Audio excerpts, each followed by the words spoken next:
हम लोग शुरुआत कर रहे हैं पॉलिटी से, राइट। कल हम लोग बात कर रहे थे ना एक सिलेबस को लेकर। सिलेबस में दो तीन बातें हैं जो ध्यान में रखनी है। जैसे एक लिखा हुआ है भारत की राजनीतिक प्रणाली, एक जगह इसको नोट कर लेना। पहला टॉपिक राजनीतिक प्रणाली है, दूसरा पंचायती राज है,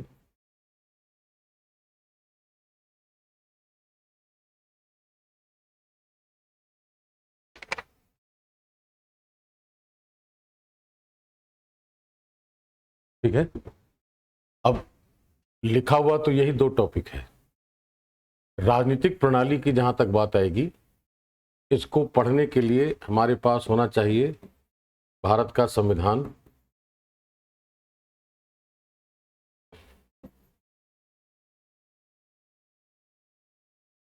संविधान और उसके प्रमुख प्रावधान।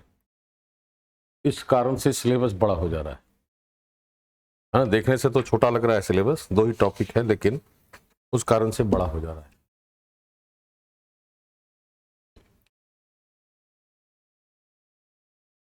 जो क्वेश्चंस इसमें आ रहे हैं,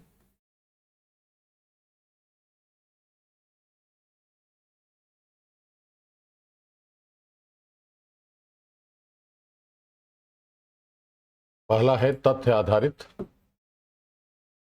दूसरा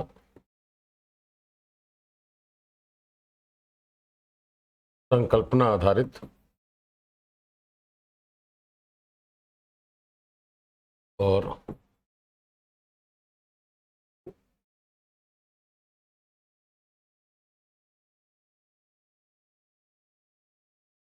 कई अवसर पर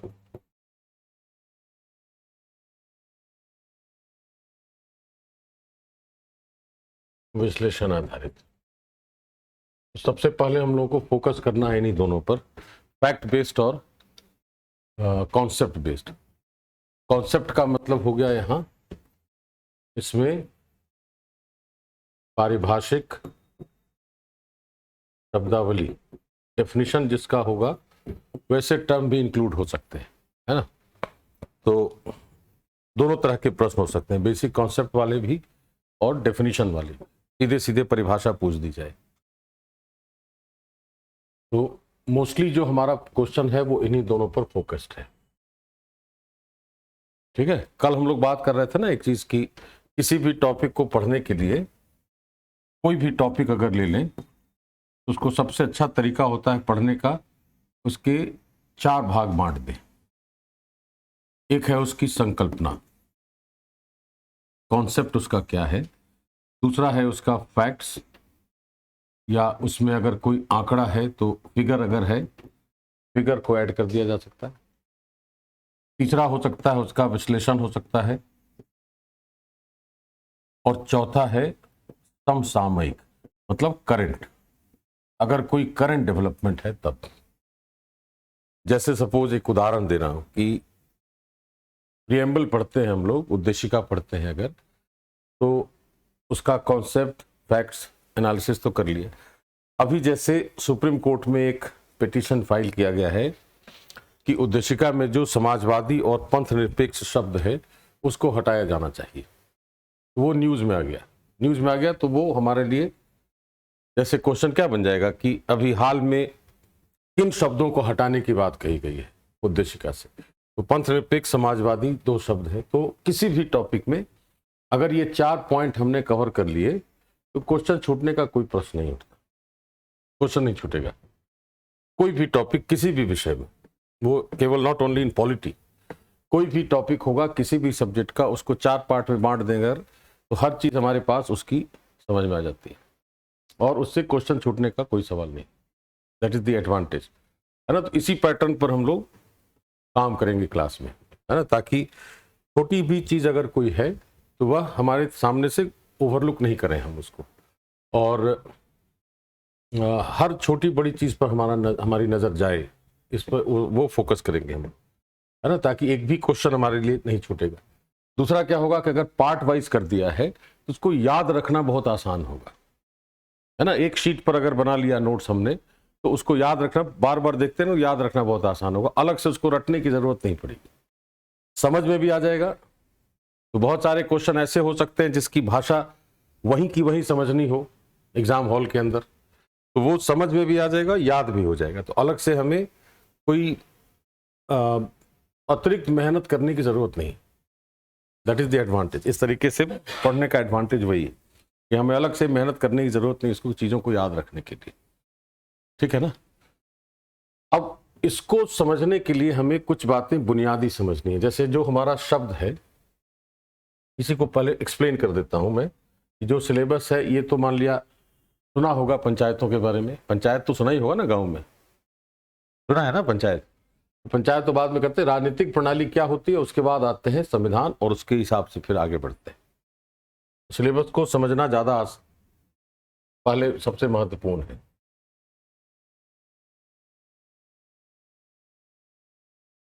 दो शब्द बने हैं इसके, एक है राजनीति और दूसरी है प्रणाली।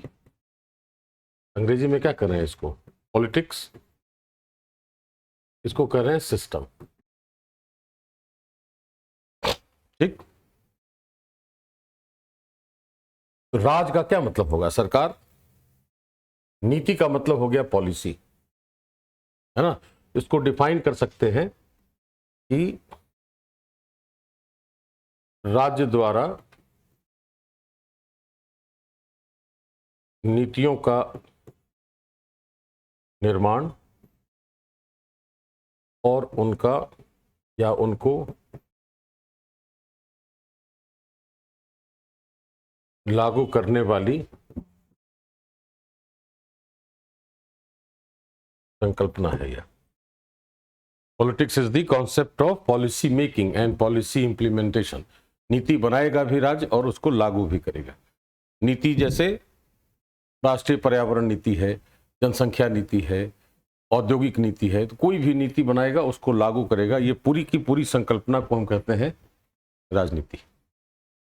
सिस्टम का मतलब होता है कि जैसे मान लो इसको हम लोग इस तरीके से समझ सकते हैं, इसमें दो चीजें ध्यान में रखनी होंगी, एक है उसकी संरचना और एक है अंतःक्रिया, इंटरैक्शन, और ये है स्ट्रक्चर। दो बातें होती हैं, समझना है इसको। जैसे मान लिया समाज है, तो समाज में परिवार होगा, the society is made up of families. इसके साथ साथ गैर सरकारी संगठन हो सकते हैं, एनजीओ, और भी बहुत सारे समूह हो सकते हैं, जाति आधारित, धर्म आधारित, है ना, बहुत सारे समूह हो सकते हैं। वो सब इसकी संरचना है, किससे उसका निर्माण हुआ है। संरचना का मतलब हो गया जिन चीजों से किसी का निर्माण हुआ हो, वो उसकी संरचना है। वो आपस में कैसे इंटरैक्ट कर रहे हैं, एक का एक्शन दूसरे को कैसे प्रभावित करता है, दूसरे का एक्शन उसको कैसे प्रभावित करता है, वो हो गया, नाम ही है ना अंतःक्रिया। आपस में कैसे वो काम कर रहे हैं और उसके हिसाब से क्या प्रतिफल दिख रहा है हमको, क्या रिजल्ट आ रहा है हमारा। तो सिस्टम कोई भी होगा उसमें संरचना होगी और उसके अंदर फंक्शंस होगा उसका, वो आपस में मिलकर काम करे। सबसे साधारण उदाहरण क्या है कि शरीर में कोई भी एक सिस्टम उठा ले, मान लिया डाइजेस्टिव सिस्टम, सुना हो ना, पाचन तंत्र बॉडी का, सर्कुलेटरी सिस्टम, रक्त परिसंचरण तंत्र। तो डाइजेस्टिव सिस्टम देखा जाएगा तो उसमें बहुत सारी संरचना है, स्टमक है तो माउथ है तो इसोफेगस है ना, इसके बाद स्मॉल इंटेस्टाइन है, तो बहुत सारी संरचनाएं हैं उसकी, सब आपस में मिलकर काम करती हैं। तो अंतःक्रिया हो गई और उसका एक उद्देश्य होगा। पाचन तंत्र का उद्देश्य क्या है कि जो खाना हम खा रहे हैं वो पच जाए और उससे हमें एनर्जी मिले। तो हर सिस्टम में कुछ ना कुछ संरचना होगी, उनके कार्य होंगे और इन दोनों का कोई एक उद्देश्य होगा, ठीक है। तो अगर राजनीतिक प्रणाली कहा है तो राजनीति की जितनी संरचनाएं होंगी, जैसे नीति कौन बनाएगा, लागू कौन करेगा, तो दो संरचना हो गई, है ना, एक नीति बनाने वाली, एक नीति को लागू करने वाली। दोनों के बीच जो आपस में अंतःक्रिया होगी उसका एक उद्देश्य होना चाहिए। वो उद्देश्य किसी भी राजनीतिक प्रणाली का क्या होगा कि वहां कोई संघर्ष, कोई क्लैश, कोई दंगा नहीं हो और स्थिति बिल्कुल सामान्य बनी रहे, यही होगा ना उद्देश्य उसका। तो इसका मतलब हो गया कि राजनीतिक प्रणाली में हमें पढ़ना क्या होगा कि कौन सी संरचना या कौन सी संस्था नीति का निर्माण करती है और कौन सी संरचना उसको लागू करती है, उनका कार्य क्या होता है और उसका उद्देश्य क्या है, ये बातें हमें पढ़नी है। हमारे पास निष्कर्ष क्या निकला राजनीतिक प्रणाली में पढ़ने के लिए कि पहला क्या निकला कि नीति बनाने वाली संस्थाएं एक, दूसरा नीतियों को लागू करने वाली संस्थाएं, इसके बाद उनके कार्य और चौथा प्रणाली का उद्देश्य। यही पढ़ना है ना हमें, समझ में आ रहा है? यही पढ़ना है, टोटल हमारा सिलेबस यही है राजनीतिक प्रणाली के अंदर। उसी प्रणाली में पंचायती राज भी आएगा। एक संस्था संसद है, एक संस्था सरकार है, एक संस्था उच्चतम न्यायालय है, उच्च न्यायालय है, पंचायत है, बहुत सारी संस्थाएं हैं। तो जो नीति बनाएंगी वो संस्थाएं ढूंढ लेनी है, जो उनको लागू करेंगी वो संस्थाएं ढूंढ लेनी, उनके कार्य पढ़ लेने हैं और उस प्रणाली के सबका उद्देश्य क्या है। तो भारत का उद्देश्य क्या है, सब सारी संस्थाएं उसी उद्देश्य को प्राप्त करने के लिए काम करेंगी, राइट। ये हमारे सिलेबस का एक स्ट्रक्चर है कि हमको उसमें से ढूंढकर पढ़ना क्या है। अब कोई भी राज्य होगा, कोई भी देश है, उसकी जो राजनीति है उसको कोई ना कोई नियम कानून गवर्न करेगा ना। कैसे करेगा? ऐसे तो अपनी मर्जी से काम करने लगेंगे सब। कोई एक नियम कानून होना चाहिए जो सारी संस्थाओं पर एक समान रूप से लागू हो, या ऐसा कहें कि कोई भी संस्था उस कानून का उल्लंघन नहीं करे। वो क्या हो सकता है? वो संविधान हो सकता है, सब पर सर्वोच्च हो गया वह। तो इसलिए इसको पढ़ने के लिए हमें पढ़ना क्या होगा? संविधान। लेकिन संविधान में क्या? केवल इतनी बातें। संविधान तो लॉ का स्टूडेंट भी पढ़ता है, जिसको प्रैक्टिस करना हो लॉयर और एडवोकेट की तरह, वह भी संविधान पढ़ेगा। लेकिन उसके पढ़ने का तरीका कुछ और होगा, हमारे पढ़ने का तरीका कुछ और होगा। हमारे पढ़ने का तरीका क्या है कि संविधान में नीति बनाने वाली संस्थाएं कौन सी हैं उनके बारे में पढ़ लेना है, उनका कार्य पढ़ लेना है और संविधान में उद्देश्य क्या है वो पढ़ लेना है। इतना काम कर लेंगे, then our purpose is served. यहीं से प्रश्न आएगा। प्रश्न तुम्हारे लिए जो अभी मैंने लिखा था ना यहां, तथ्य आधारित, संकल्पना आधारित, ठीक, ये प्रश्न कहां से आएगा? तो नीति बनाने वाली जो संस्थाएं हैं इनसे आएगी संकल्पना, और जो इसके कार्य हैं इससे आएगा तथ्य। मोस्टली यहीं से क्वेश्चन आएंगे, ठीक है। क्वेश्चन को पकड़ना हमारे लिए बहुत आसान है। कम पढ़कर अधिक क्वेश्चन सॉल्व कर सकते हैं, अनवांटेडली पढ़ने की आवश्यकता नहीं है, ठीक। यहां तक ठीक है। अब जब यह निचोड़ आया संविधान की, संविधान हमें समझने की जरूरत है, तो संविधान में क्या पढ़ना है हमें? एक तो पढ़ा जाएगा अब इसकी परिभाषा, संविधान होता क्या है। दूसरा, इसके अवयव क्या होते हैं, क्या क्या है उसके अंदर, या इसी को कहा जाएगा विषय वस्तु, सब्जेक्ट मैटर जिसको कहते हैं। संविधान खोला तो उसके अंदर क्या है। तीसरा है इसका उद्देश्य, है ना। जो अवयव है इसका, इसी में आ जाएगा प्रमुख प्रावधान।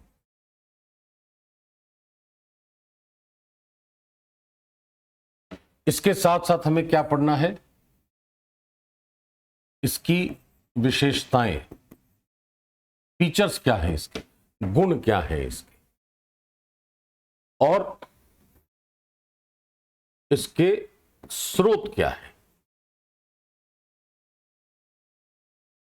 कैसे बनाया है हमने संविधान, स्रोत क्या है उसका, उसकी विशेषता, प्रमुख विशेषता कौन सी है, परिभाषा क्या है, उसकी विषय वस्तु क्या है, उसका उद्देश्य क्या है, और इसके अलावा क्या पढ़ा जाएगा कि संविधान के अंदर जितने भी संस्थाएं हैं, जितनी भी संस्थाएं हैं, उनकी संरचना, उनके कार्य, है ना, चूंकि वो नीति बनाएंगी या नीतियों को लागू करेंगी, यही दोनों काम है, यही दो काम है उनके पास। कुछ जैसे उदाहरण देखें कि नीति कौन बनाएगा, सरकार, लागू कौन करेगा, प्रशासक, एडमिनिस्ट्रेटर।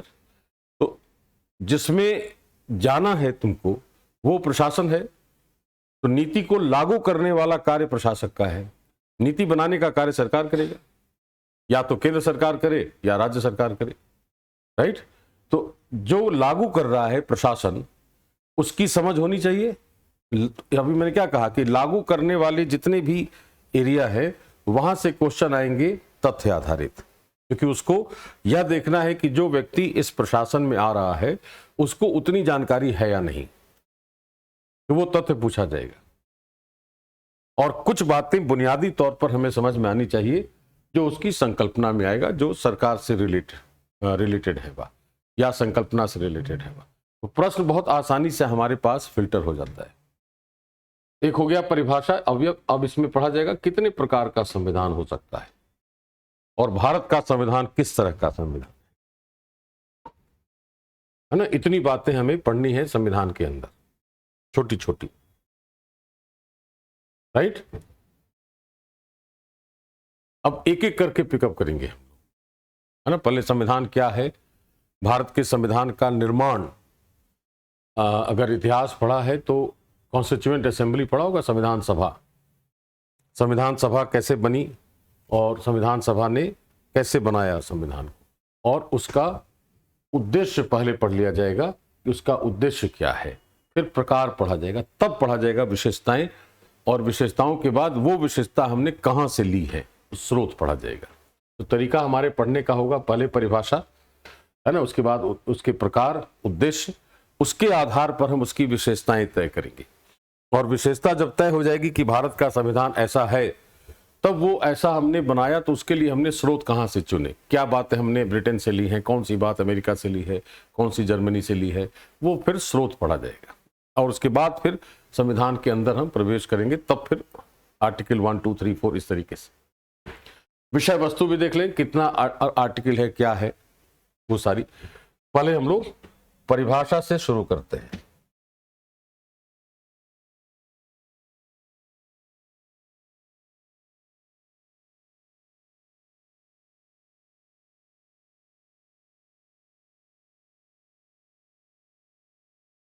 इसको दो तरीके से परिभाषित कर सकते हैं।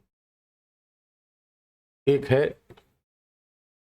संरचना के आधार पर, और दूसरा है कार्यों के आधार पर।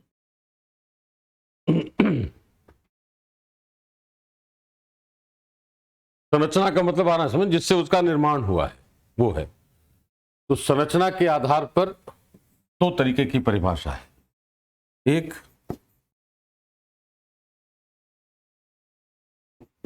दस्तावेज के रूप में संविधान, दूसरा है शक्तियों के स्रोत के रूप में संविधान। और इसमें आ जाएगा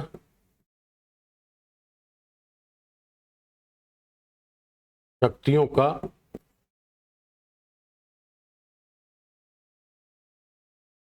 संतुलन करने वाली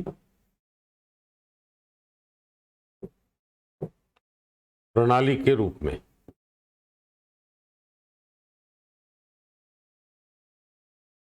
तीन तरह की परिभाषा दे सकते हैं।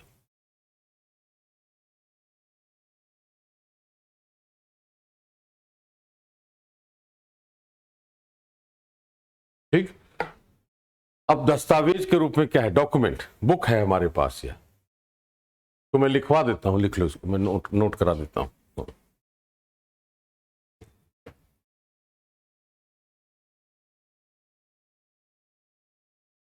लिख लो, दस्तावेज के रूप में संविधान,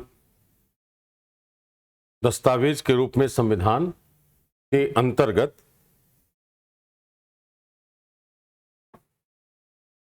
दस्तावेज के रूप में संविधान के अंतर्गत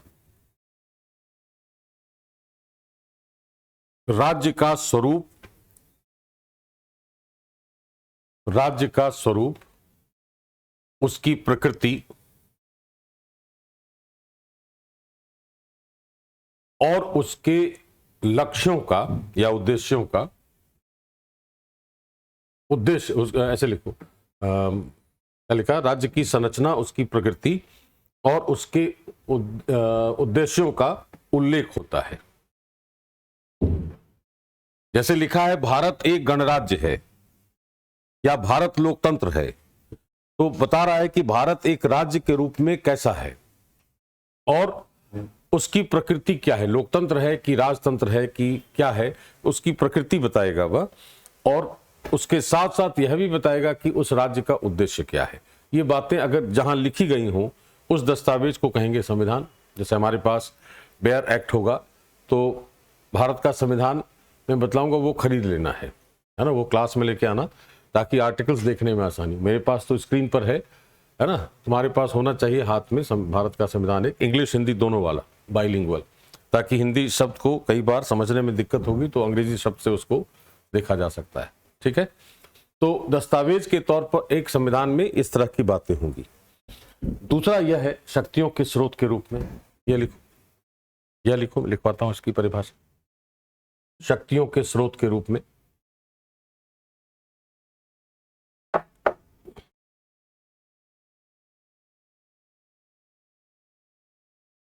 राज्य के सभी अधिकारियों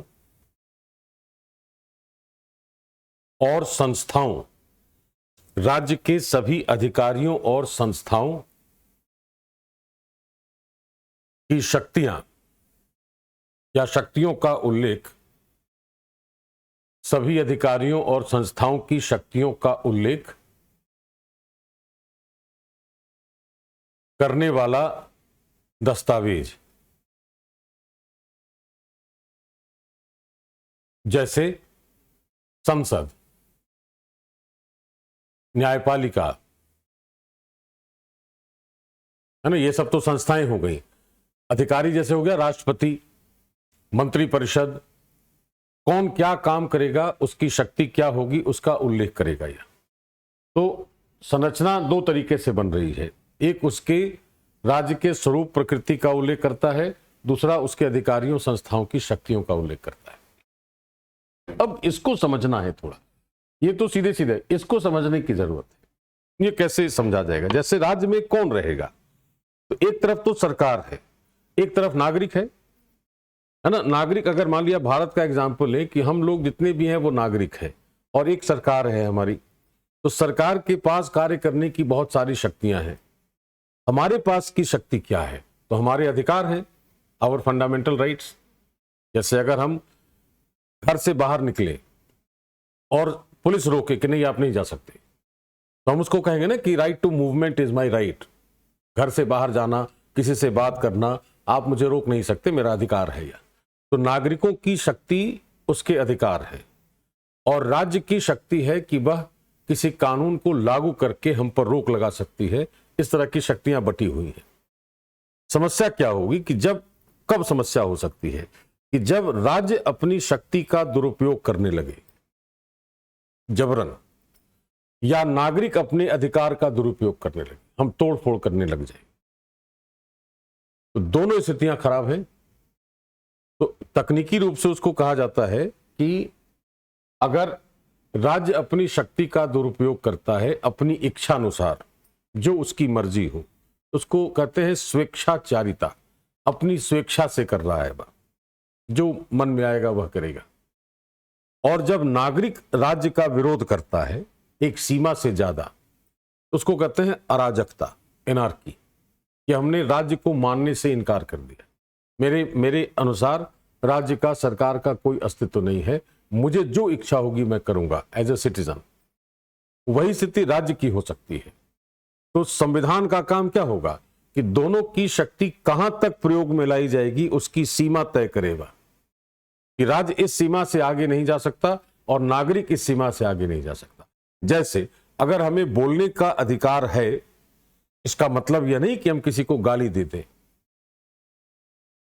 राइट। अगर मुझे चलने का अधिकार है तो मैं किसी को धक्का देकर गिरा कर नहीं चल सकता। तो वहां पर एक सीमा तय कर दी गई है। तो ताकि क्या होगा, शक्ति संतुलित रहेगी दोनों की। और जब शक्तियां संतुलित रहेंगी तो तकनीकी भाषा में क्या कहेंगे कि न तो राज्य स्वेच्छाचारी होगा और न नागरिक अराजक होगा। तो संविधान एक ऐसी प्रणाली है जो राज्य की स्वेच्छाचारिता से और नागरिकों की अराजकता से बचाता है उस देश को। और इसके लिए करता क्या है कि वह राज्य और नागरिकों दोनों की शक्तियों के प्रयोग की सीमा तय कर देता है। ठीक है, जैसे एक संविधान में लिखा है आर्टिकल 14 में 14 कि राज्य प्रत्येक व्यक्ति को विधि के समक्ष समानता या विधियों के समान संरक्षण से वंचित नहीं करेगा। एक है आर्टिकल 15। आर्टिकल 15 में क्या है कि धर्म, मूल वंश, जाति, लिंग और जन्म स्थान के आधार पर विभेद नहीं कर सकते, राइट। तो राज्य की शक्ति रोकी गई है कि राज्य ऐसा नहीं कर सकता। अगर 19 में, आर्टिकल 19 में हमें बोलने की, चलने की, अपना रोजगार करने की स्वतंत्रता है, तो उस पर सीमा रखी गई है कि हमारे बोलने से राष्ट्र की सुरक्षा बाधित नहीं होनी चाहिए, भारत की एकता या अखंडता प्रभावित नहीं होनी चाहिए। तो उस पर हमारे बोलने, हमारे अधिकारों की सीमा तय की गई है।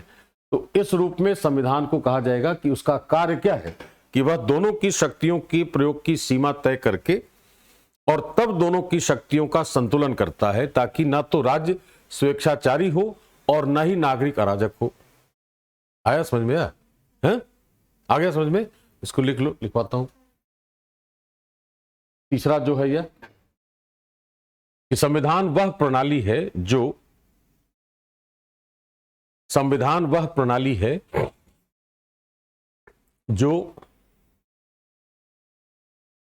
राज्य और नागरिक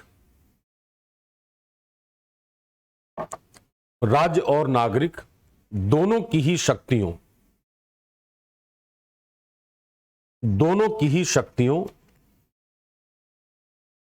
के प्रयोग की सीमा तय करता है, ताकि ऐसी शक्तियों का दुरुपयोग नहीं हो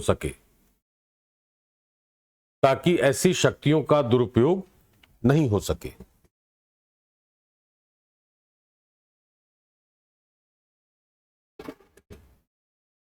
दूसरे शब्दों में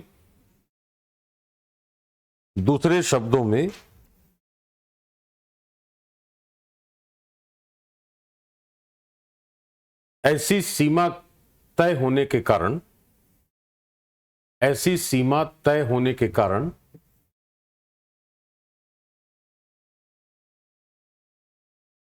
संविधान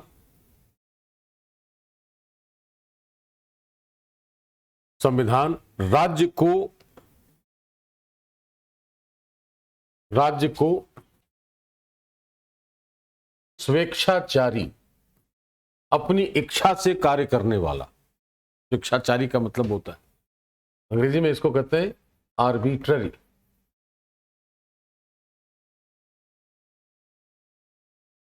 शब्द में जहां दिक्कत होगी वहां सरल भाषा में लिख लेना। ऐसे लिखा है स्वेच्छाचारी, शब्द तो परीक्षा में यही आएगा। अगर मुझे समझ में नहीं आ रहा तो मैं इसको अपनी भाषा में लिख लूंगा कि इसका मतलब है स्वेच्छा है ना, अपनी इच्छा से काम करने वाला। संविधान राज्य को स्वेच्छाचारी होने और नागरिकों को अराजक होने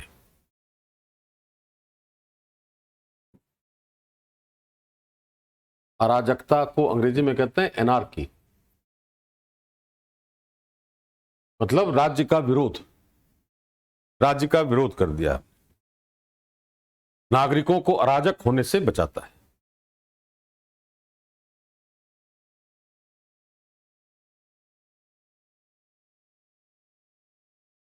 ठीक, ये तो उसकी परिभाषा हो गई। अब कितने तरह का संविधान हो सकता है, उसके बाद आएंगे कि भारत का संविधान कैसा है, और तब फिर उसकी विशेषता, स्रोत, उस पर बात करेंगे हम।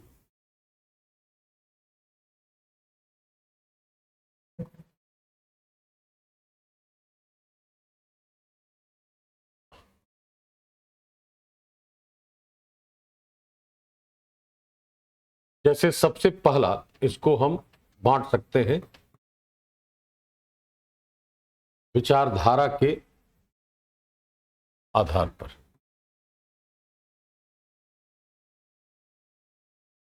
On the basis of ideology, कौन सा विचार है संविधान के अंदर, उसके आधार पर वर्गीकरण कर सकते हैं। जैसे पहला है उदारवादी संविधान।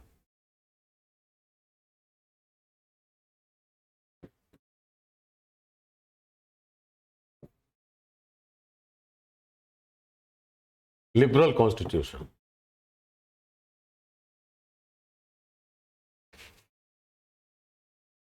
इसका मतलब हुआ कि व्यक्ति की स्वतंत्रता पर सबसे अधिक बल देने वाला, जिस देश में ऐसा संविधान है जहां व्यक्ति की स्वतंत्रता सबसे महत्वपूर्ण हो और उसके कारण दूसरी चीजों पर रोक लगाई जा सके, किसी भी कीमत पर व्यक्ति की स्वतंत्रता रोकी नहीं जा सकती हो, अगर ऐसा संविधान है उसको कहा जाएगा कि वह संविधान उदारवादी है। ठीक, दूसरी जो विचारधारा है वह है समाजवादी।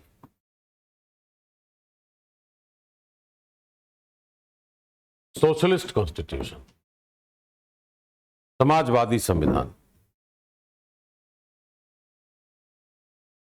इसका मतलब हो गया कि संसाधनों का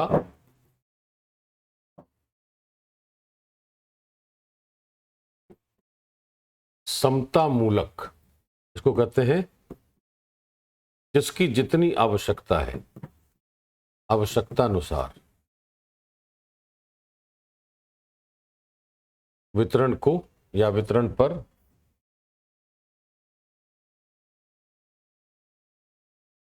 सर्वाधिक बल देने वाला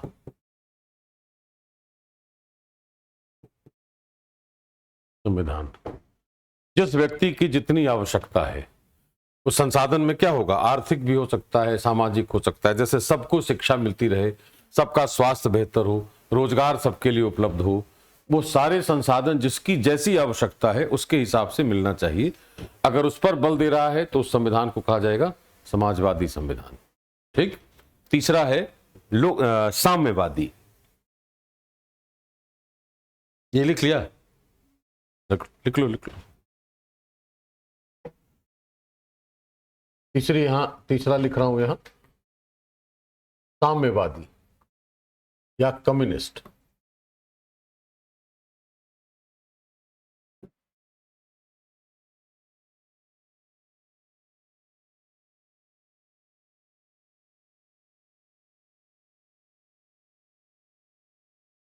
संसाधनों पर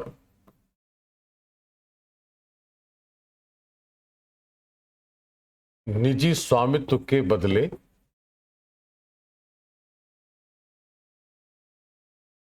समुदाय का स्वामित्व।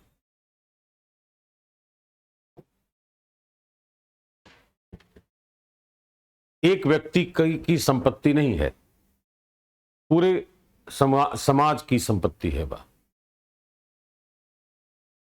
इस भावना में अगर कोई विश्वास रखेगा तो उसको कहेंगे साम्यवादी, कम्युनिस्ट।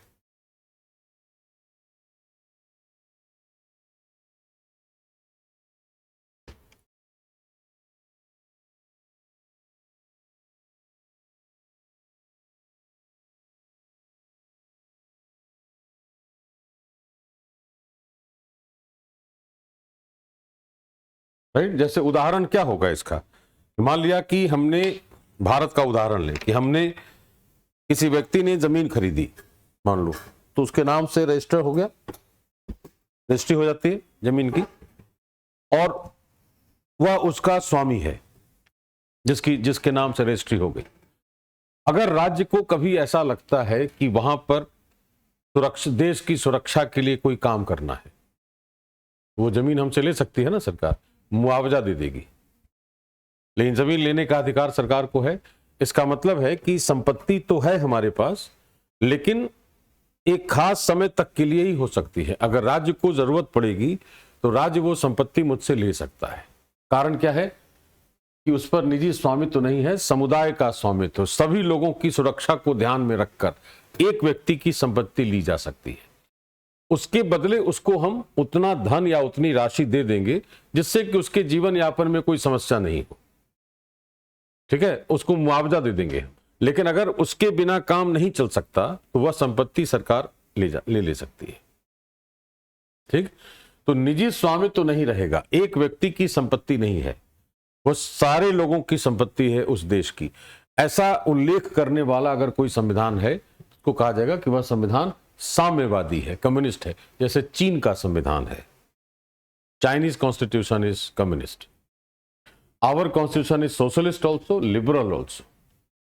कुछ गुण हैं हमारे यहां भी साम्यवाद के। जैसे एक आर्टिकल में लिखा है, समुदाय भौतिक संसाधनों पर समुदाय का स्वामित्व होगा, एक आर्टिकल भारत के संविधान में भी है। तो थोड़ा सा गुण साम्यवाद का भी भारत में है, कुछ गुण उदारवाद का भी है, कुछ समाजवाद का भी है। तो भारत के संविधान में सभी तरह की विचारधाराएं हैं।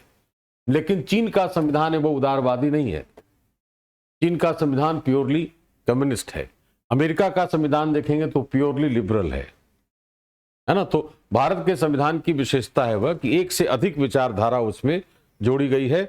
रीजन क्या है कि इंडिया इज मल्टीकल्चरल, मल्टीलिंगुअल, बहुभाषी है, बहुसांस्कृतिक है, जाति आधार पर वर्गीकृत है, बहुत तरह के लोग समुदाय यहां रहते हैं। इसलिए सबों की आवश्यकता को देखते हुए किसी एक विचारधारा पर काम करना भारत के लिए संभव नहीं था। कहीं पर भाषा अलग है, कहीं पर संस्कृति अलग है, कहीं धर्म अलग है, कहीं जाति अलग है, वर्ग अलग है। तो उस आधार पर हम सबकी इच्छा अगर पूरी करनी हो, सबकी आवश्यकता पूरी करनी हो, तो किसी एक विचारधारा से नहीं हो सकती, है ना।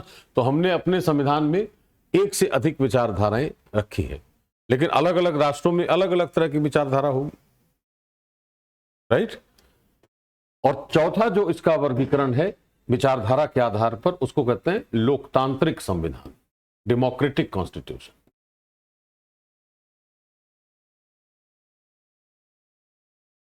डेमोक्रेटिक कॉन्स्टिट्यूशन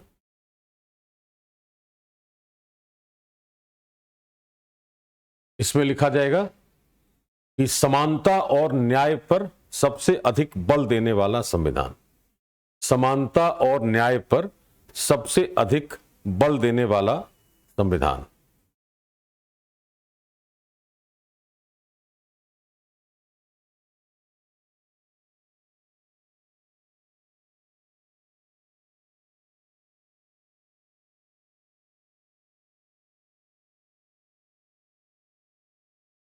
ठीक है। और जब जब पढ़ा जाएगा कि भारत के संविधान की विशेषता क्या है, एक विशेषता यह भी हो गई कि अन्य देशों की तुलना में भारत के संविधान में एक से अधिक विचारधाराएं हैं, है ना। और वो विचारधाराएं कैसी हैं? उदारवादी भी है, समाजवादी भी है, साम्यवादी भी है और लोकतांत्रिक भी है। चारों तरह की विचारधारा हमारे संविधान में है। क्या आया समझ में? एक आधार हुआ ये वर्गीकरण का विचारधारा के आधार पर। दूसरा लिखना है, दूसरा क्या हो सकता है? वो लिखा जाएगा स्रोत के आधार।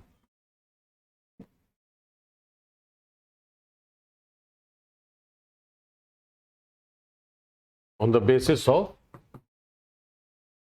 सोर्स।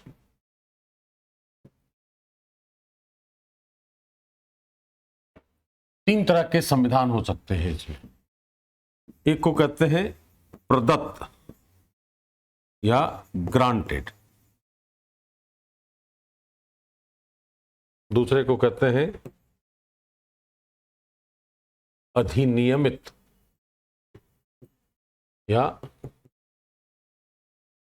इनेक्टेड, और तीसरे को कहते हैं विकसित या इवॉल्व्ड।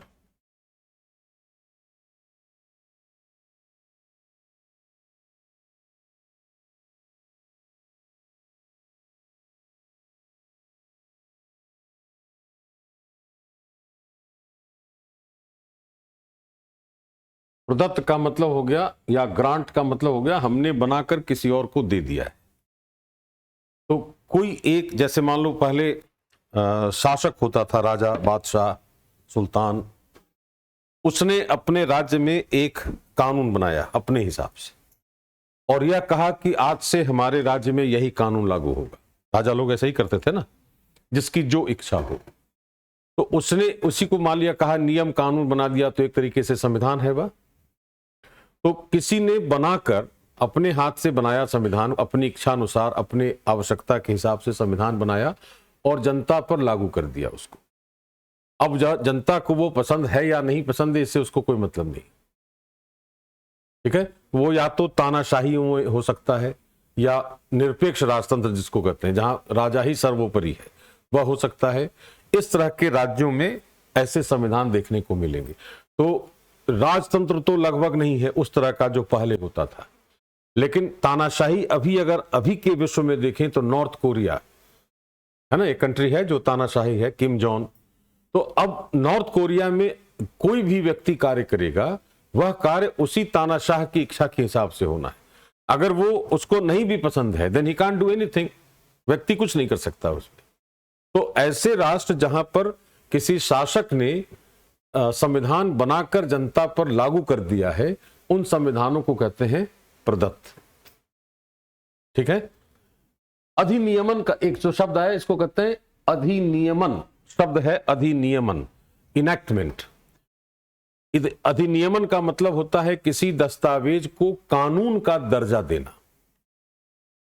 जैसे एक प्रस्ताव हमने संसद में रखा और संसद ने उसको पारित कर दिया, तो जब पारित कर दिया तो वो बन गया कानून। तो किसी भी प्रस्ताव को कानून का दर्जा देने वाली जो प्रक्रिया है, उसको कहते हैं अधिनियमन, इनेक्टमेंट, राइट। तो जब संविधान को संसद जैसी संस्था ने पारित कर दिया हो, या संविधान को कानून का दर्जा दे दिया जाए, तो कहा जाएगा कि वह संविधान अधिनियमित है, अधिनियमन के प्रोसेस से गुजरा है, इसलिए वो अधिनियमन है और अधिनियमित संविधान है, अगर कानून का दर्जा मिला है उसको तब। और तीसरा है विकसित, कि हमने लिखा जरूर है संविधान, लेकिन उसके जितने भी गुण हैं वो पहले से हमारे समाज में चले आ रहे हैं। जैसे बहुत अच्छा उदाहरण है, एक शब्द है हमारे संविधान में इक्वालिटी, समता, समानता, है ना, कि ऑल आर इक्वल, कोई छोटा बड़ा ऊंचा नीचा नहीं है, न जाति, न धर्म, न लिंग, किसी के आधार पर एवरीबडी इज इक्वल। ये हमारा कॉन्सेप्ट है, ये हमने लिया है ब्रिटेन से संविधान में। लेकिन अगर हम प्राचीन काल की संस्कृति में जाकर देखें तो दो दस्तावेज हमें दिखते हैं, ऋग्वेद और अथर्ववेद। दो दस्तावेजों पर गौर करें अगर, तो ऋग्वेद में भी समानता की बात कही गई है, ठीक, और अथर्ववेद में स्पष्ट रूप से लिखा है कि all of us are brothers in the matter of food and water. ये वाक्य लिखा है अथर्ववेद में, श्लोक में, जिसका इंग्लिश ट्रांसलेशन ये कह रहा है कि all of us are brothers in the matters of food and water. मतलब भोजन और पानी, जल के बारे में या के मामले में हम सभी बंधु हैं। वहां भी समानता है। इसका अर्थ यह हुआ कि भारत की संस्कृति में समानता नई संकल्पना नहीं है जो हमने ब्रिटेन से ली है। ये हमारी संस्कृति में प्राचीन काल से चली आ रही है, उसी को हमने संविधान में लिख दिया है कानूनी भाषा देकर। तो धीरे धीरे उसका विकास हुआ। वो विकास कैसे हुआ कि पहले जल और भोजन के मामले में समानता थी प्राचीन काल में। अभी संविधान कहता है कि हमारी समानता प्रतिष्ठा की होगी और अवसर की होगी। सभी की गरिमा, प्रत्येक व्यक्ति की गरिमा एक समान है, किसी की गरिमा को ठेस नहीं पहुंचा सकते और किसी से उसका कोई भी अवसर नहीं छीन सकते, ना तो शिक्षा, स्वास्थ्य, रोजगार किसी। तो इसका मतलब कि पहले केवल जल और भोजन तक थी, अब उसका दायरा बड़ा हो गया। यह विकास हुआ धीरे धीरे प्राचीन काल से लेकर आधुनिक काल तक। तो हमारा संविधान, ऐसे संविधान को कहा जाएगा विकसित, इवोल्यूशन है, राइट। तो कुछ संविधान ऐसे होंगे जो धीरे धीरे समय अनुसार बदलते गए और विकसित होते गए, ठीक है। जैसे ब्रिटेन का संविधान है जो लिखित नहीं है, ब्रिटेन में संविधान लिखा हुआ नहीं है, तो प्राचीन काल से ब्रिटेन में भी वो कुछ बातें धीरे धीरे बढ़ती चली जा रही, उसके हिसाब से राष्ट्र काम करता है। तो British constitution is evolved, our constitution is also evolved, ठीक। Our constitution is also enacted. तो ऐसे तीन तरह के संविधान हम स्रोत के हिसाब से देख सकते हैं। यहां पर हो गया। अब इसका आज के समय में इसको कैसे देखेंगे कि राजा था या तानाशाह था, तो उसके निर्णय में किसी का हस्तक्षेप नहीं था, जिसको हम कहते हैं संप्रभु, सोवरेन समझते होगी ना। कि अगर कहा जाए कि भारत में जनता संप्रभु है, इसका मतलब कि जनता के निर्णय में किसी का हस्तक्षेप नहीं हो सकता। उसी तरह प्राचीन काल में राजाओं के निर्णय में कोई हस्तक्षेप नहीं हो सकता था, तानाशाहों के निर्णय में कोई हस्तक्षेप। तो जो संप्रभु होगा, वो राजा हो, संसद हो, जनता हो, कोई भी हो, जो संप्रभु होगा वही संविधान बनाकर देगा, उसको कहा जाएगा प्रदत्त। तो अगर राजा ने दिया है तो वह स्वेच्छाचारी हो सकता है, अगर जनता ने बनाकर दिया है तो सब पर लागू होगा एक समान रूप से। हमारे यहां संविधान किसने दिया है? तो हमारे संविधान की शुरुआत ही होती है हम भारत के लोग। तो हम भारत के लोगों ने बनाया और हम भारत के लोगों ने ही बाकियों के लिए भी लागू कर दिया है। तो हमारा संविधान भी प्रदत्त है।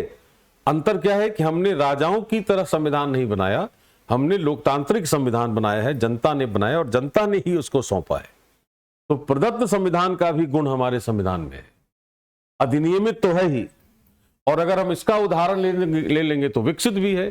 तो भारत के संविधान की एक विशेषता और क्या हो गई, एक तो विशेषता है कि एक से अधिक विचारधाराएं हैं, दूसरा उसका जो स्रोत है वह प्रदत्त संविधान का भी है, अधिनियमित का भी है और विकसित का भी है।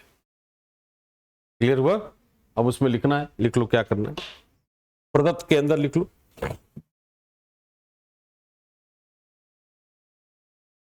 संप्रभु संस्था अथवा इकाई द्वारा, संप्रभु संस्था अथवा इकाई द्वारा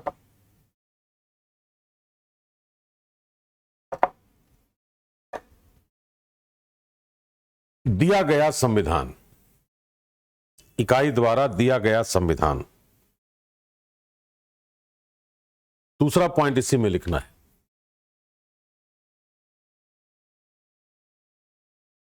सामान्यतः ऐसे संविधान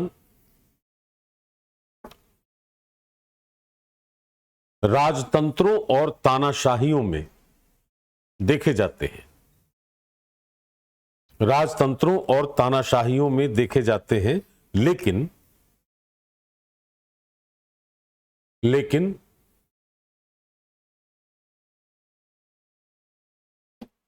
भारत जैसे लोकतांत्रिक देश में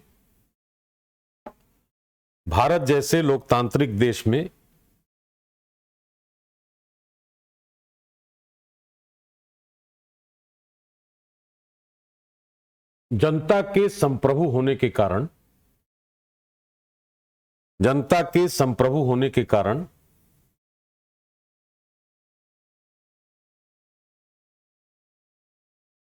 प्रदत्त संविधान का अर्थ यह है,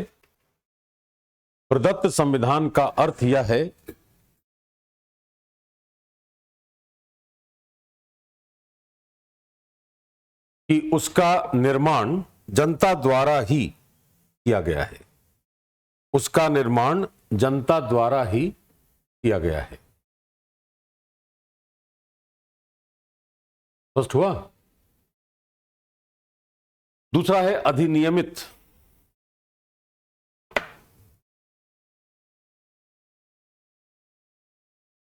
इसमें लिखना है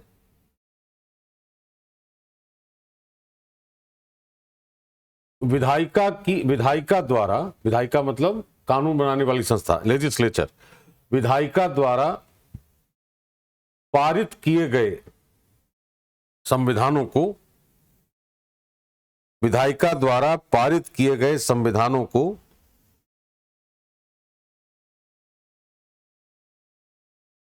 अधिनियमित संविधान कहते हैं, क्योंकि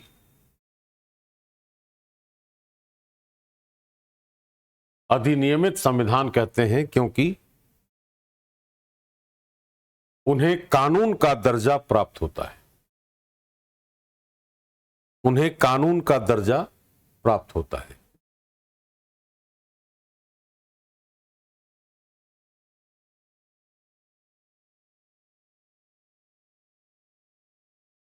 ठीक है। अब देखो प्रश्न क्या आ सकता है, उस पर गौर करें। अगर मान लिया प्रश्न पूछा जाए कि प्रदत्त संविधान का मूल स्रोत इनमें से कौन है। ठीक है, प्रश्न इमेजिन कर रहे हैं हम लोग कि प्रदत्त किसी भी देश में प्रदत्त संविधान का मूल स्रोत निम्न में से कौन है। एक लिखा जाएगा विधायिका, एक लिखा जाएगा कार्यपालिका, एक लिखा जाएगा संप्रभु इकाई, एक लिखा गया इनमें से कोई नहीं। तो संप्रभु जो होगा वही देगा ना प्रदत्त, चाहे वो शासक हो चाहे जनता हो, जो संप्रभु है वही होगा। तो इस तरीके से छोटे छोटे प्रश्न कॉन्सेप्ट वाले पूछे जा सकते हैं। यहां से पढ़ने का पर्पस वही है। किसी भी टॉपिक को पढ़ने के पहले, किसी भी चीज को पढ़ने के पहले, नॉट ओनली फॉर बीपीएससी और यूपीएससी, किसी भी विषय को पढ़ने के पहले, किसी भी कार्य को करने के पहले यह तय होना चाहिए ना कि why am I doing this, मैं यह काम क्यों कर रहा हूं, या मैं यह पढ़ाई क्यों कर रहा हूं, why am I studying this. अगर मुझे उस क्यों का उत्तर नहीं समझ में आता, उस पढ़ाई का या उस कार्य का कोई औचित्य नहीं रह गया। राइट? तो अगर मुझे यह पता है कि मैं संविधान की परिभाषा पढ़नी है मुझे, तो क्या मेरी मजबूरी है संविधान की परिभाषा पढ़ना या उसका कोई उद्देश्य है? अगर उद्देश्य पता हो गया मुझे, तो मुझे यह समझ में आ जाएगा कि प्रश्न कहां से पूछा जा सकता है। सबसे बड़ा फायदा हुआ होगा और उससे पढ़ने में इंटरेस्ट मिलेगा। सबसे बड़ी बात क्या होती है, पढ़ाई सारे लोग करते हैं, जो तैयारी कर रहा है वो पढ़ाई करेगा ही, 8 घंटे 10 घंटे पढ़ते ही है सारे, है ना। लेकिन सिलेक्शन कुछ ही लोगों का होगा ना, सारे का तो सिलेक्शन होगा नहीं। उसके पीछे क्या होता है, पढ़ना सबके लिए इंपॉर्टेंट है, लेकिन पढ़ने का तरीका क्या होगा, दैट इज मोस्ट इंपॉर्टेंट।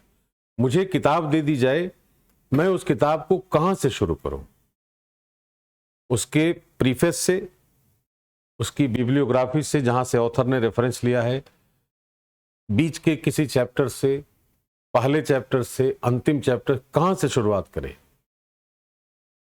कहीं से भी पढ़ना शुरू करेंगे अंतिम रूप से, मान लिया बीच के 10 चैप्टर 5वें चैप्टर से शुरू किया मैंने, 5 से 10 पढ़ लिया और फिर 1 से 4 पढ़ा, तो भी समझ में आ जाएगा कि किताब में क्या लिखा है। राइट? बिब्लियोग्राफी से शुरू करके इधर आएंगे तो भी समझ में आ जाएगा, प्रीफेस से शुरू करेंगे तो समझ में आ जाएगा कि क्या लिखा है। लेकिन अगर मैंने किताब खोली नई किसी के सामने और 5वां चैप्टर खोला, तो सामने वाला हंसेगा ना कि आपको किताब पढ़ने का तरीका भी नहीं पता। तो पढ़ने का तरीका क्या है, that is more important for us. कोई भी कार्य करने के पहले उस कार्य को करने का तरीका क्या होना चाहिए, इसकी समझ का होना सबसे इंपॉर्टेंट है, ताकि हमारा नजरिया बदलेगा चीजों को देखने का। आमतौर पर आदमी क्या करता है कि जैसे किसी से भी पूछे अभी हम, तो ये कहेगा कि समाज बहुत खराब हो गया है, अपराध बढ़ गए हैं, तो नैतिकता गिर गई है ना। किसी से भी पूछो, अगर हम अपने घर के बड़े लोगों से बात करें, if you talk to your grandfather, grandmother, है ना, उस तरह के लोगों से बात करें, तो उनके लिए आज का समाज और खराब है। उनको ये लगा कि नहीं, आज की यंगस्टर में तो कोई एथिकल वैल्यूज है ही नहीं। क्या ऐसा वास्तविक अर्थ में है कि समाज में सारे लोग खराब हैं? नहीं ना। अगर हम 100 लोगों से मिले रोज, नए लोगों से मिले 100, तो क्या इसमें 90 खराब मिलेंगे या 10 ही खराब मिलेंगे? 10 मिलेंगे ना। जिस दिन 90 खराब हो गए उस दिन घर से बाहर निकलना संभव नहीं होगा। But it is not possible कि हम घर से बाहर निकलते हैं तो हमारे दिमाग में होता है कि नहीं नहीं मैं तो जिंदा बच के जा ही नहीं सकता। ऐसा तो है नहीं। इसका मतलब है कि समाज में अभी भी अच्छाइयां हैं, हमारी नजर कहां है उस पर डिपेंड करेगा। How I look at the things, मुझे समाज में किस तरीके से देखना है, किसी के बारे में किस तरीके से विचार करना है, यह मेरे अप्रोच पर डिपेंड करेगा। मेरा अप्रोच क्या है, आउटलुक क्या है, मेरा नजरिया क्या है किसी को देखने का, तो उसके हिसाब से हम तय करें। पढ़ाई का अप्रोच क्या है, इसकी समझ जिस दिन हो जाएगी उस दिन पढ़ाई में इंटरेस्ट मिल जाएगा, मजबूरन पढ़ाई करने की जरूरत नहीं पड़ेगी, है ना। What I feel personally that whenever you study you should feel happy। पढ़ाई से खुशी मिलनी चाहिए, थकान नहीं होनी चाहिए। खुशी क्यों मिलनी चाहिए? जैसे मान लिया जो बात अभी हम लोग कर रहे हैं, अगर ये पहले से पता हो तब तो बोरिंग हो सकता है कि वही चीज दोबारा पढ़ रहे हैं। लेकिन अगर एक शब्द भी नया मिला मान लिया, तो आज उसको जानने के पहले मुझे वो जानकारी नहीं थी, अब मैंने वो जान लिया तो मेरा नॉलेज बेस थोड़ा सा तो बढ़ा ना, then I should feel happy. तो पढ़ाई से हमेशा यू शुड फील हैप्पी। जब आदमी ये कहता है कि 5 घंटे से पढ़ रहा हूं एंड आई एम टायर्ड, इसका मतलब है कि पढ़ाई का असर खराब है। If you are studying for 5 hours you should not feel that I have studied 5 hours, right? Vivekananda ने कहा है एक चीज बहुत अच्छी कि let the idea grow and let it innervate your body unless and until it comes true। एक विचार हम अपने दिमाग में सृजित करें, उस विचार को ग्रो कराएं और उसको उस पर इतना काम करें कि वो हमारे रक्त की धारा में चला जाए, और जब वो चला जाएगा तो अपने आप वो सक्सेसफुल हो जाएगा। ठीक है। बहुत सारे छात्र ऐसे होते हैं जिन्होंने तैयारी शुरू की, अब फिक्स कर लिया कि मुझे 1 साल के लिए तैयारी करनी है और मुझे करना ही है एट एनी कॉस्ट, चाहे वो कुछ भी हो जाए। मैं एक उदाहरण दे रहा हूं। One of my student who was working as software engineer in US for 6 years, 6 साल से काम कर रहा था वह, और जाहिर है पैकेज बहुत अच्छा था और he was enjoying his life. Young था तो इंजॉय कर ही रहा था। When he came here to India to attend his elder brother's marriage, उसके भाई की शादी, was an IRS officer। जब यहाँ आया तो उसका ब्रेन वॉश किया लोगों ने कि तुमको भी सिविल सर्वेंट बनना चाहिए, है ना, और इस तरीके से काम करना। ही वॉज कन्विंस हो गया, तो वो दोबारा गया ही नहीं। फिर यहीं से अपने फ्रेंड को कहा कि मेरा सामान वामान बेचकर पैसा भेज दो, मुझे नहीं नौकरी करनी, रिजाइन कर दिया यहीं से। इलाहाबाद का था। ही केम टू दिल्ली, बत्रा के पास एक रूम लिया उसने कहीं, और किसी को नहीं पता था, उसके अपने ब्रदर, मदर, फादर, बाकी संबंधियों को भी नहीं पता था कि वो कहाँ है। एवरीबडी न्यू कि he has gone back to US. 1 साल यहां रहा। काम क्या था उसका? क्लास अटेंड करना है, एक टाइम निकलना है शाम में, शाम के 6-7 बजे चाय पीना है कहीं, वापस अपने, कोई दोस्त नहीं है, नो फ्रेंड, क्लास करना है, घर जाना है। पहले अटेम्प्ट में he became he got Indian railway traffic service, first attempt में। अगला अटेम्प्ट उसने दिया, he got 29th rank in India, is an IAS officer. Got Uttar Pradesh cadre, home cadre भी मिल गया, उसके बड़े भाई IRS हैं, उनसे बढ़िया सर्विस मिल गई। लेकिन उसकी खासियत क्या थी कि उसने यह कहा कि मुझे क्या करना है, यू टेल मी। अब उसके बाद आपको कुछ नहीं करना, मुझे ये जानकारी होनी चाहिए कि मुझे ये काम करना है, और मेरे पास इतना टाइम नहीं है, I have to work only for 1 year, उसके बाद मुझे काम नहीं करना। अगर नहीं होगा I will go back to my engineering, मैं जहां नौकरी कर रहा था वहां चला जाऊंगा। एक कुछ वो कॉन्विक्शन अगर है तो पढ़ाई में इंटरेस्ट मिलता रहेगा। You have to learn that, उस पर फोकस करना है। पढ़ना बहुत आसान है, जितनी बात अभी के 3 क्वेश्चन पकड़ में आ जाएगा इसी से, लेकिन इसके बावजूद ब्लंडर होते हैं। क्यों? चूंकि हमने उस पर कभी ध्यान नहीं दिया कि इसका हमने लिख लिया है, रट लिया उसको। लेकिन हमने समझा नहीं उसको समझने की कोशिश करनी, थोड़ा सा ध्यान देना है, कंसंट्रेट करके, है ना। अपने घर में जब भी रिवीजन होगा तो अगर 1 ही घंटा पढ़ना है तो 1 घंटा फुल कंसंट्रेशन होना चाहिए, नो डिस्ट्रैक्शंस, कोई डिस्ट्रैक्शन नहीं होना चाहिए। 8 घंटा पढ़ना, 8 घंटा एक बार में पढ़ने की जरूरत नहीं, 1-1 घंटा भी पढ़ेंगे तो 1 घंटा जो 1 घंटा पढ़ेंगे वो बहुत सिंसियर एफर्ट होना चाहिए। इस तरीके से अगर पढ़ाई करेंगे तो चीजें याद भी रहेंगी, क्वेश्चन सब सॉल्व होते जाएंगे और कॉन्फिडेंस मिलेगा कि मैंने 4 दिन से पढ़ाई की है, 1 सप्ताह पढ़ा तो इतनी चीजें मुझे याद हो गई, अब उससे क्वेश्चंस गलत नहीं होंगे। ये एडवांटेज है उसका, राइट।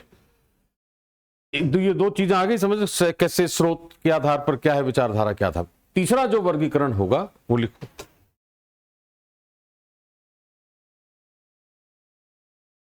तीसरा वर्गीकरण है स्वरूप के आधार,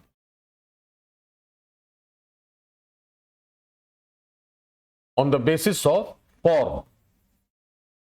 कैसा है वह, एक लिखा जाएगा लिखित, एक है अलिखित।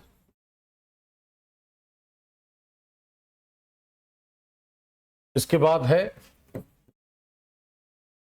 संहिताबद्ध और चौथा है असंहिताबद्ध। अंग्रेजी शब्द तो इसका तो आसान है ही, रिटन, ये हो गया अनरिटन।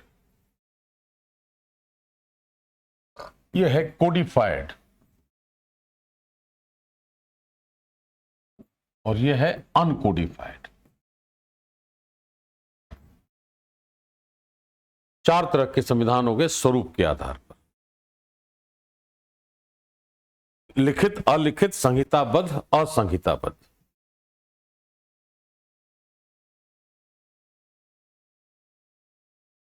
लिखित संविधान क्या हो गया, जो लिखा हुआ दस्तावेज है, यही होगा ना, रिटन बुक है, दस्तावेज के रूप में संविधान है तो लिखित हो गया। जैसे भारत, अमेरिका, ये सब संविधान लिखित हैं। अलिखित है जैसे ब्रिटेन है और इजराइल है, इजराइल का संविधान भी अलिखित है, ठीक है। लेकिन प्रश्न यहां क्या आएगा कि जिन राष्ट्रों के अलिखित संविधान होते हैं वो कैसे काम करेगा। इसका मतलब है कि जो संस्था है वो तो अपनी मर्जी से काम करने लगेगी ना, ऐसा तो होगा नहीं। तो जहां अलिखित संविधान होता है तो ये एक वाक्य में ध्यान रखना है कि अलिखित संविधान के जो स्रोत होते हैं वो लिखित होते हैं। लिख लो इस वाक्य को कि अलिखित संविधानों के स्रोत लिखित होते हैं, जिनसे अलिखित संविधानों के स्रोत लिखित होते हैं जिनसे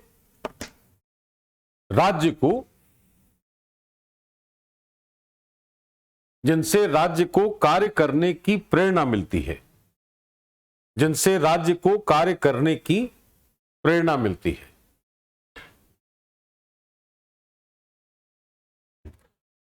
जैसे उदाहरण लिखना है, ब्रिटेन में क्या है,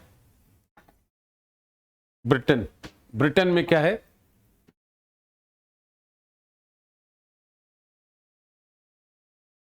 हाँ अलिखित है, स्रोत लिखित होगा ना उसका, तो उसके, अब इसको ऐसे लिख सकते हैं, अलिखित संविधान के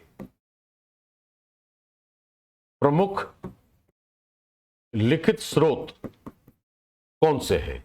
जैसे सबसे पहले लिखेंगे मैग्ना कार्टा, सुना है कभी, 1215। मैग्ना कार्टा एक दस्तावेज था, उस वक्त शासन था किंग जॉन का शासन था ब्रिटेन में। तो एक दस्तावेज था जिसमें अधिकारों की बात की गई थी पहली बार, मानव अधिकारों की, ह्यूमन राइट्स की, है ना। उसको कहा जाता है मैग्ना कार्टा।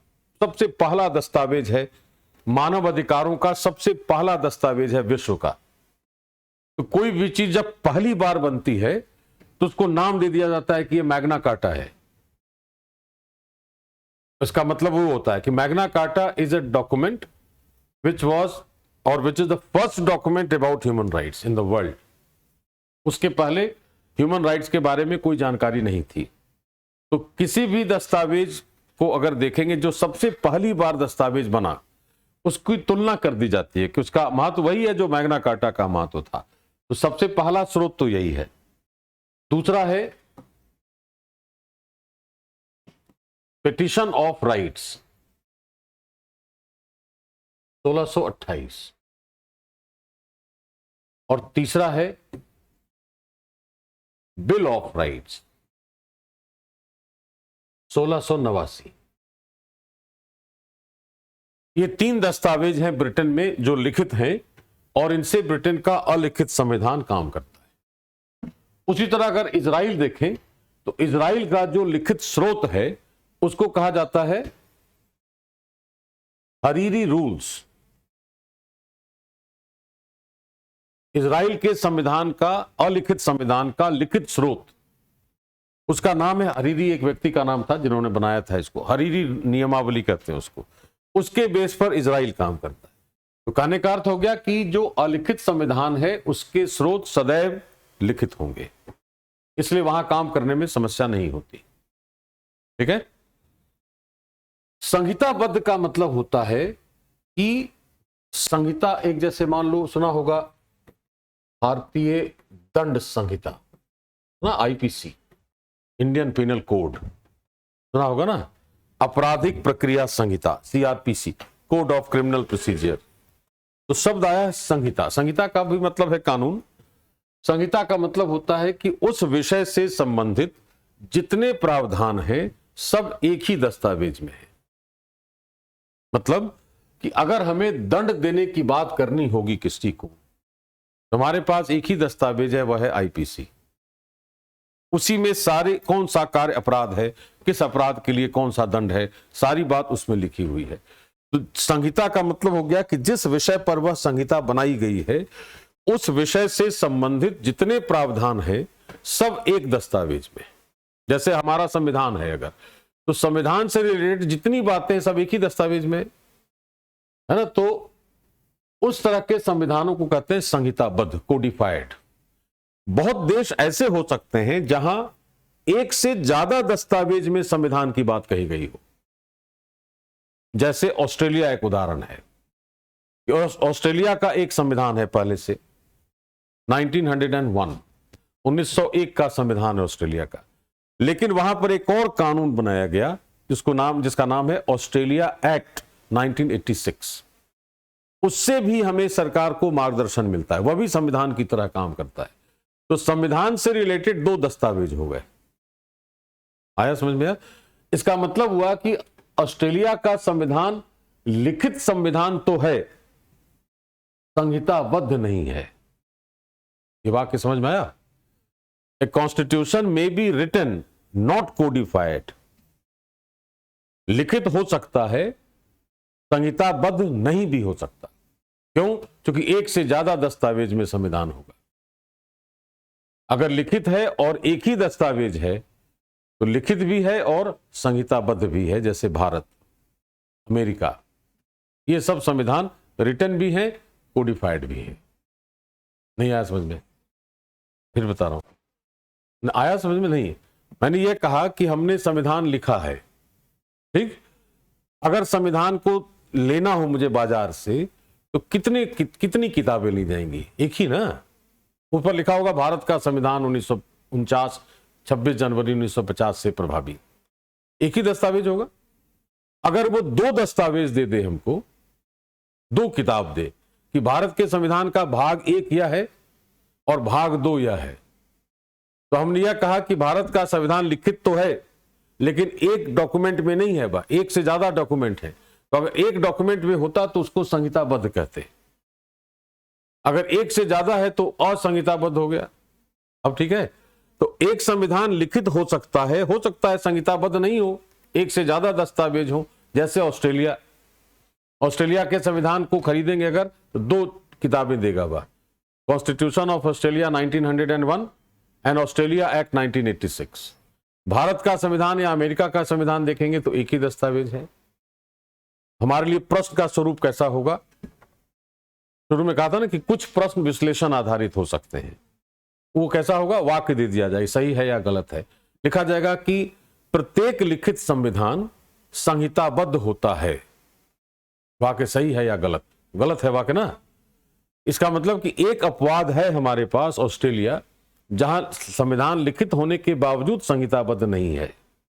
अधिकांश संविधान लिखित और संहिताबद्ध होते हैं। यह वाक्य सही है। अधिकांशतः संविधान लिखित भी होते हैं और संहिताबद्ध भी होते हैं, लेकिन एक भी अपवाद अगर है तो वह वाक्य गलत हो जाएगा। इस तरीके का प्रश्न बनेगा। अब ठीक है, लिखो इसको। वो तो हो गया, लिखित में तो लिखा दस्तावेज, ये लिख लिया अलिखित संविधानों के स्रोत सदैव लिखित होते हैं, है ना। संहिताबद्ध में लिखना है सभी संविधान के सभी प्रावधानों का उल्लेख, संविधान के सभी प्रावधानों का उल्लेख एक ही दस्तावेज में होता है। संविधान के सभी प्रावधानों का उल्लेख एक ही दस्तावेज में होता है। इसी में एक वाक्य और लिखना है, अधिकांश लिखित संविधान संहिताबद्ध होते हैं। अधिकांश लिखित संविधान संहिताबद्ध होते हैं।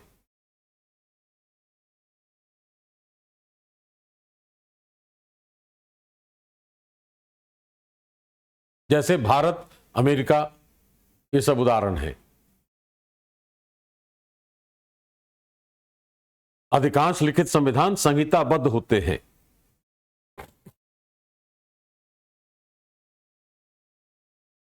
भारत और अमेरिका।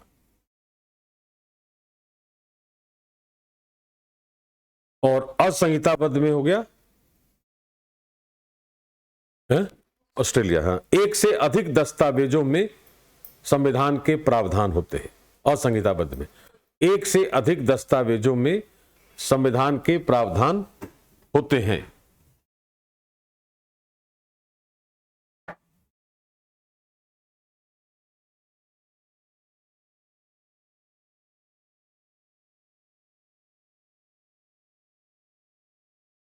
एक तो 1901 का है और दूसरा है द ऑस्ट्रेलिया एक्ट 1986। ये हो गया।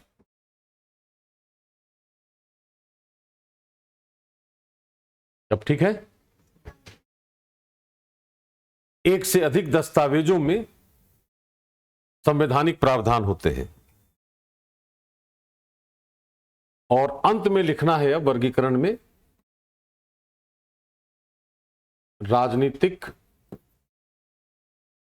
संरचना के आधार पर।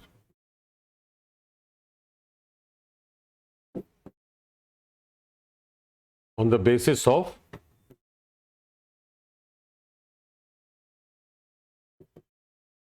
Political structure. दो हो गए, एक हो गया एकात्मक, यूनिटरी, और एक है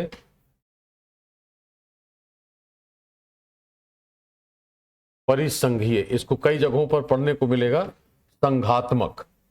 हालांकि सही शब्द है परिसंघ, लेकिन कई जगहों पर पढ़ने को मिलता है संघीय। अंग्रेजी में कहते हैं फेडरल। दो तरह के संविधान हो गए पॉलिटिकल स्ट्रक्चर के आधार पर।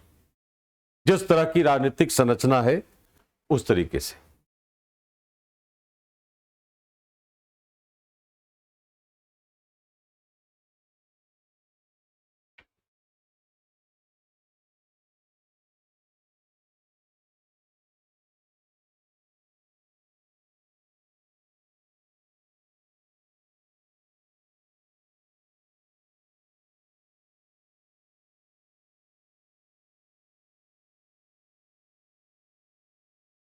इस पर हम लोग आगे और विस्तार से चर्चा करेंगे जब भारत को पढ़ेंगे हम लोग डिटेल्स में। अभी इसका एक ब्रीफ केवल डेफिनेशन बता रहा हूं क्या है ये, है ना। जैसे एकात्मक या यूनिटरी कहा जा रहा है, ये नोट कर लिया ना, नोट कर लिया।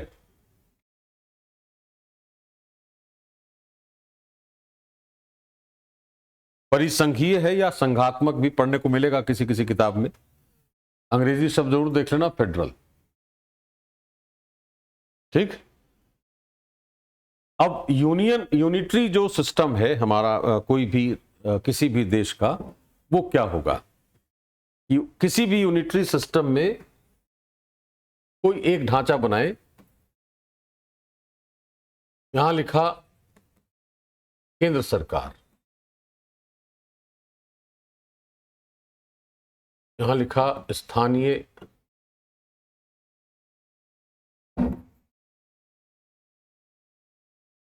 निकाय,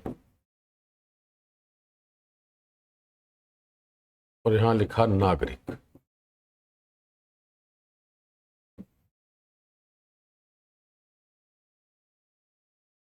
इसका अर्थ यह हो रहा है कि एक सरकार है सबसे ताकतवर, जो केंद्र की है, उसने कुछ शक्तियां दी हैं स्थानीय निकाय को, लोकल बॉडीज को, और उन शक्तियों से नागरिक पर नियंत्रण हो रहा है।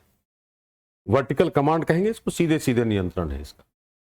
ये जो शक्ति है, ये केंद्र सरकार जब चाहे तब इससे वापस भी ले सकती है। जो शक्ति केंद्र सरकार स्थानीय बॉडी को दे रही है, वो शक्तियां इससे वापस भी ली जा सकती हैं। ठीक है, तो इन्हीं शक्तियों के कारण वो नागरिक पर नियंत्रण रखती है। इसका मतलब है कि केंद्र सरकार का सीधा नियंत्रण नागरिकों पर होता है, जिसके लिए वो कुछ स्थानीय निकायों का निर्माण कर सकती है और उनको कुछ शक्तियां दे सकती है। अगर शक्तियां वापस लेना चाहे तो वापस भी ले सकती है।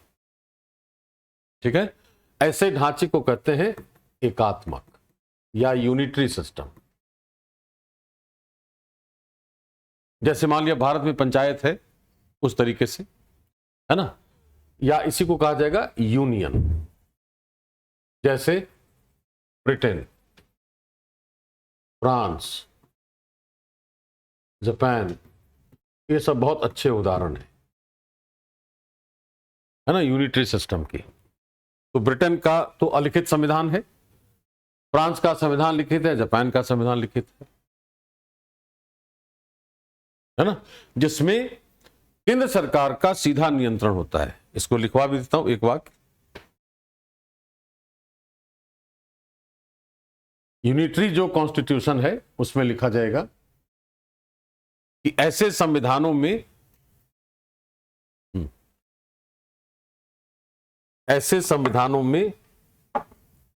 केंद्र सरकार सबसे शक्तिशाली होती है,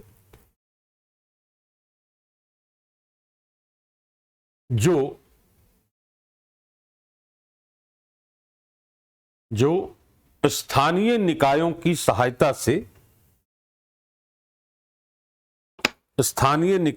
सहायता से नागरिकों पर नियंत्रण रखती है, नागरिकों पर नियंत्रण रखती है।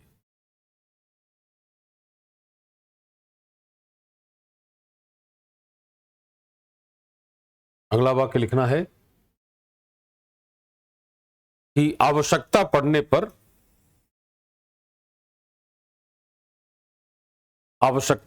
पर स्थानीय निकायों को दी गई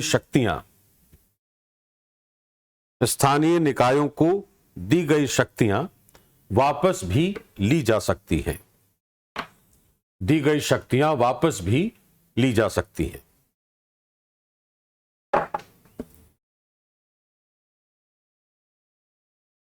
ठीक है, उदाहरण हो गया ब्रिटेन, जापान और फ्रांस। ये तो पहला हो गया एकात्मक। दूसरा है संघात्मक या परिसंघीय, जिसको कहा था फेडरल।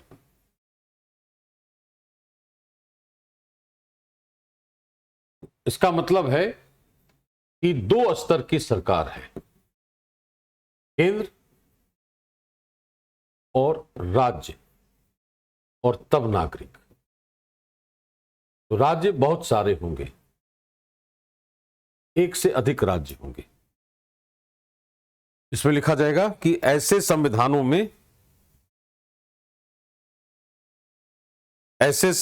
में दो स्तरों पर सरकारें कार्य करती हैं। दो स्तरों पर सरकारें कार्य करती हैं, केंद्र और राज्य।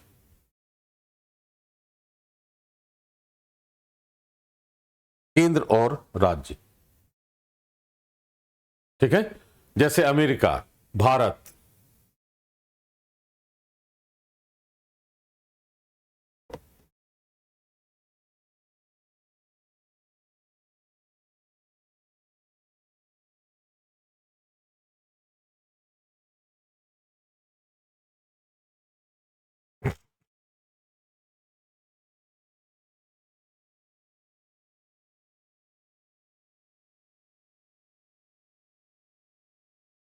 ठीक है। ये हो गया संविधान का वर्गीकरण। इतने तरह के संविधान हो सकते हैं। अब जो भारत का संविधान है, भारत के संविधान की विषय वस्तु कह लें या उसकी संरचना कह लें, दो पार्ट में बांटेंगे। मूल संविधान में क्या था और वर्तमान में क्या है। पहले क्या था, वर्तमान में क्या है। तो पहले था भाग, कितने भाग थी, 22। टोटल पार्ट्स थे 22। इसके बाद अनुच्छेद या आर्टिकल 395,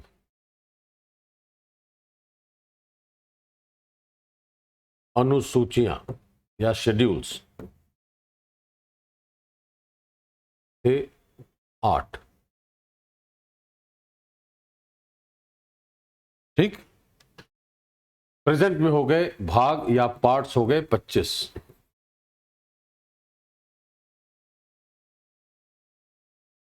अनुच्छेद हो गया 448।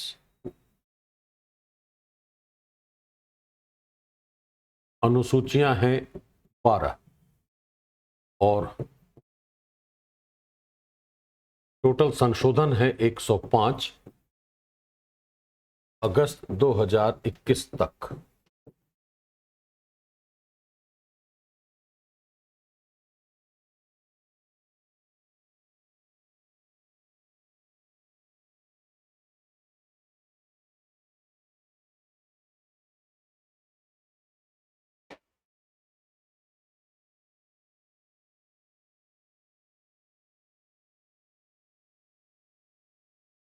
ठीक है, इसको पढ़ने का लाभ क्या है। क्वेश्चन हमारे लिए कहां से आएगा, यहां से।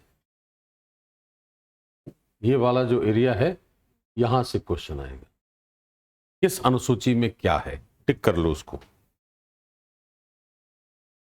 अब वही बताना है हमें, वही हमें याद रखना है। जैसे शेड्यूल्स, फर्स्ट शेड्यूल में क्या है, सेकंड में क्या है, थर्ड में क्या है, फोर्थ में क्या है। इस तरीके से एक एक वाक्य लिखना है।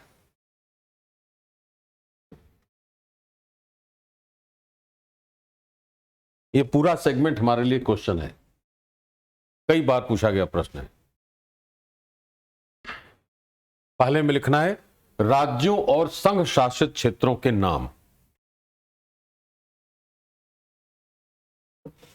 राज्यों और संघ शासित क्षेत्रों के नाम। दूसरे में राष्ट्रपति, राज्यपाल,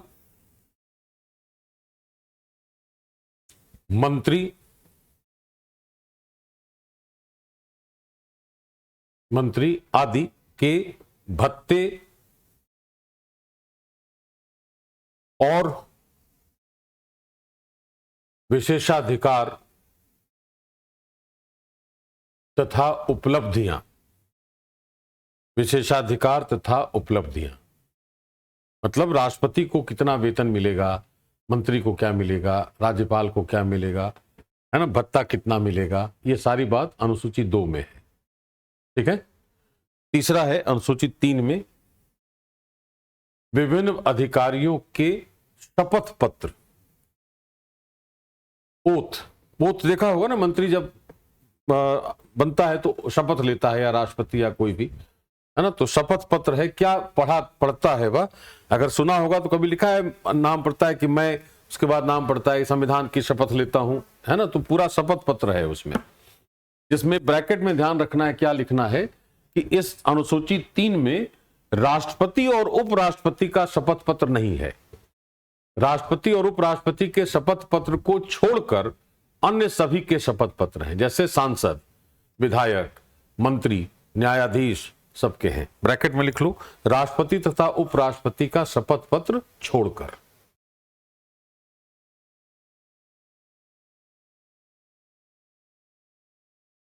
राष्ट्रपति और उपराष्ट्रपति के शपथ पत्र को छोड़कर बाकियों के हैं, सांसद है, मंत्री है, न्यायाधीश है, इनके शपथ पत्र हैं अनुसूची 3 में।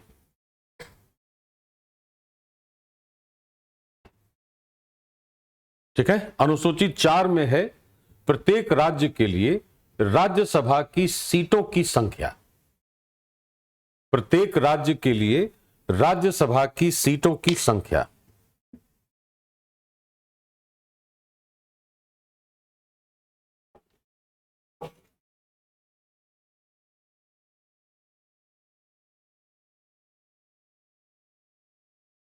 ठीक है। 5वां है शेड्यूल 5। इसमें लिखना है असम, मेघालय, त्रिपुरा और मिजोरम को छोड़कर, असम, मेघालय, त्रिपुरा और मिजोरम को छोड़कर अन्य राज्यों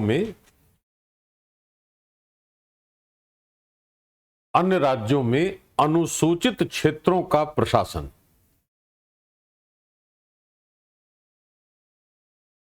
अन्य राज्यों में अनुसूचित क्षेत्रों का प्रशासन।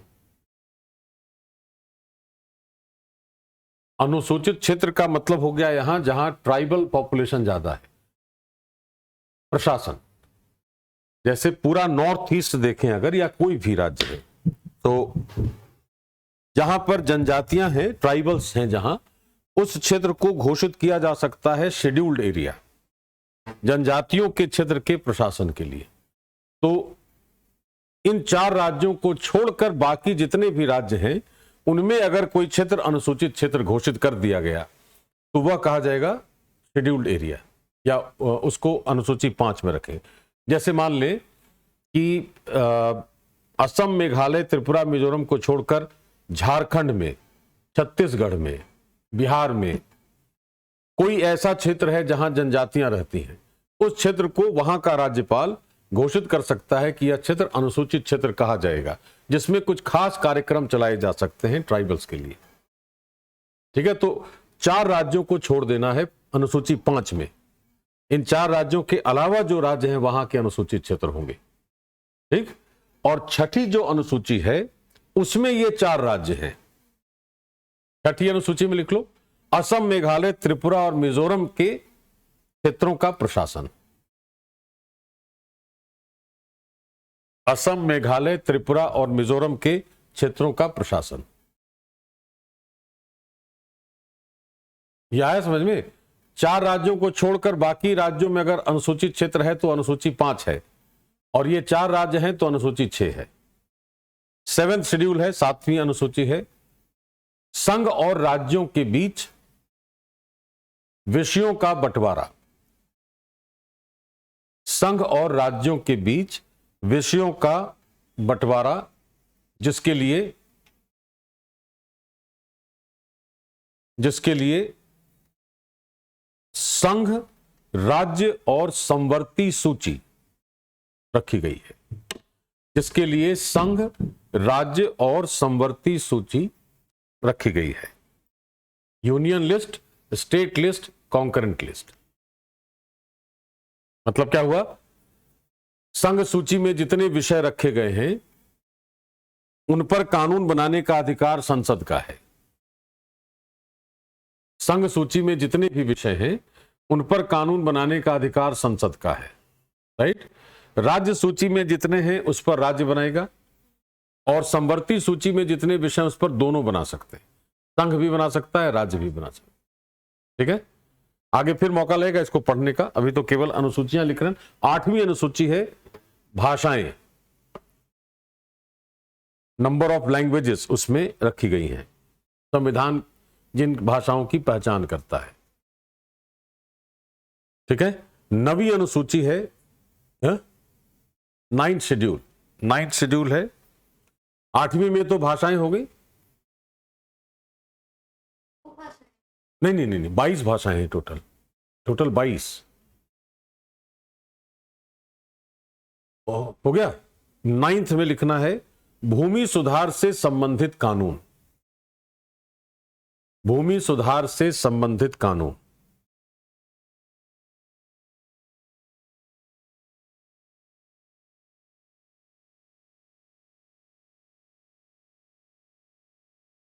ठीक है, यह है 9th शेड्यूल। 10th में हो गया दल बदल से संबंधित प्रावधान। दल बदल सुना होगा ना, एक दल छोड़कर दूसरे दल में जब नेता जाता है तो उसकी अयोग्यता हो जाती है, तो दल बदल से संबंधित प्रावधान 10वीं अनुसूची है।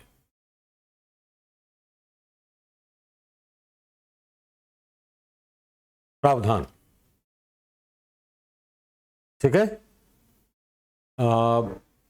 एक वाक्य और लिख सकते हैं हम लोग, 9th शेड्यूल में लिख लो, 9th शेड्यूल में ही ब्रैकेट में लिख लो कहीं पर, 9th शेड्यूल में पहले संशोधन अधिनियम 1951 से शामिल,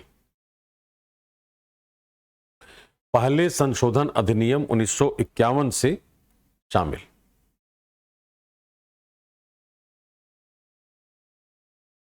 जैसे अभी हमने क्या लिखा है कि अनुसूचियां टोटल 8 थी ना मूल संविधान में, तो पहली बार हमने 9वीं अनुसूची जोड़ी पहले संशोधन से। अभी जो लिखा 10वीं अनुसूची लिखा है, उसके ब्रैकेट में लिख लो 52वें संशोधन 52nd 52वें संशोधन 1985 से शामिल।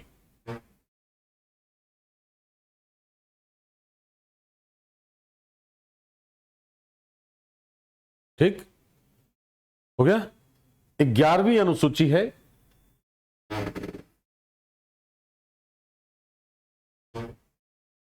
इसमें लिखना है पंचायतों के लिए कुल 29 विषय, पंचायतों के लिए कुल 29 विषय रखे गए हैं।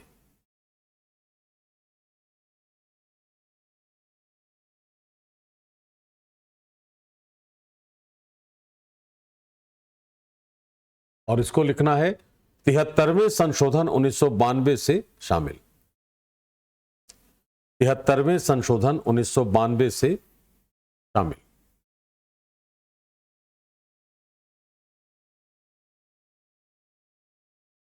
और 12वीं अनुसूची है नगर पालिकाओं के लिए 18 विषय रखे गए, नगर पालिकाओं के लिए 18 विषय रखे गए हैं।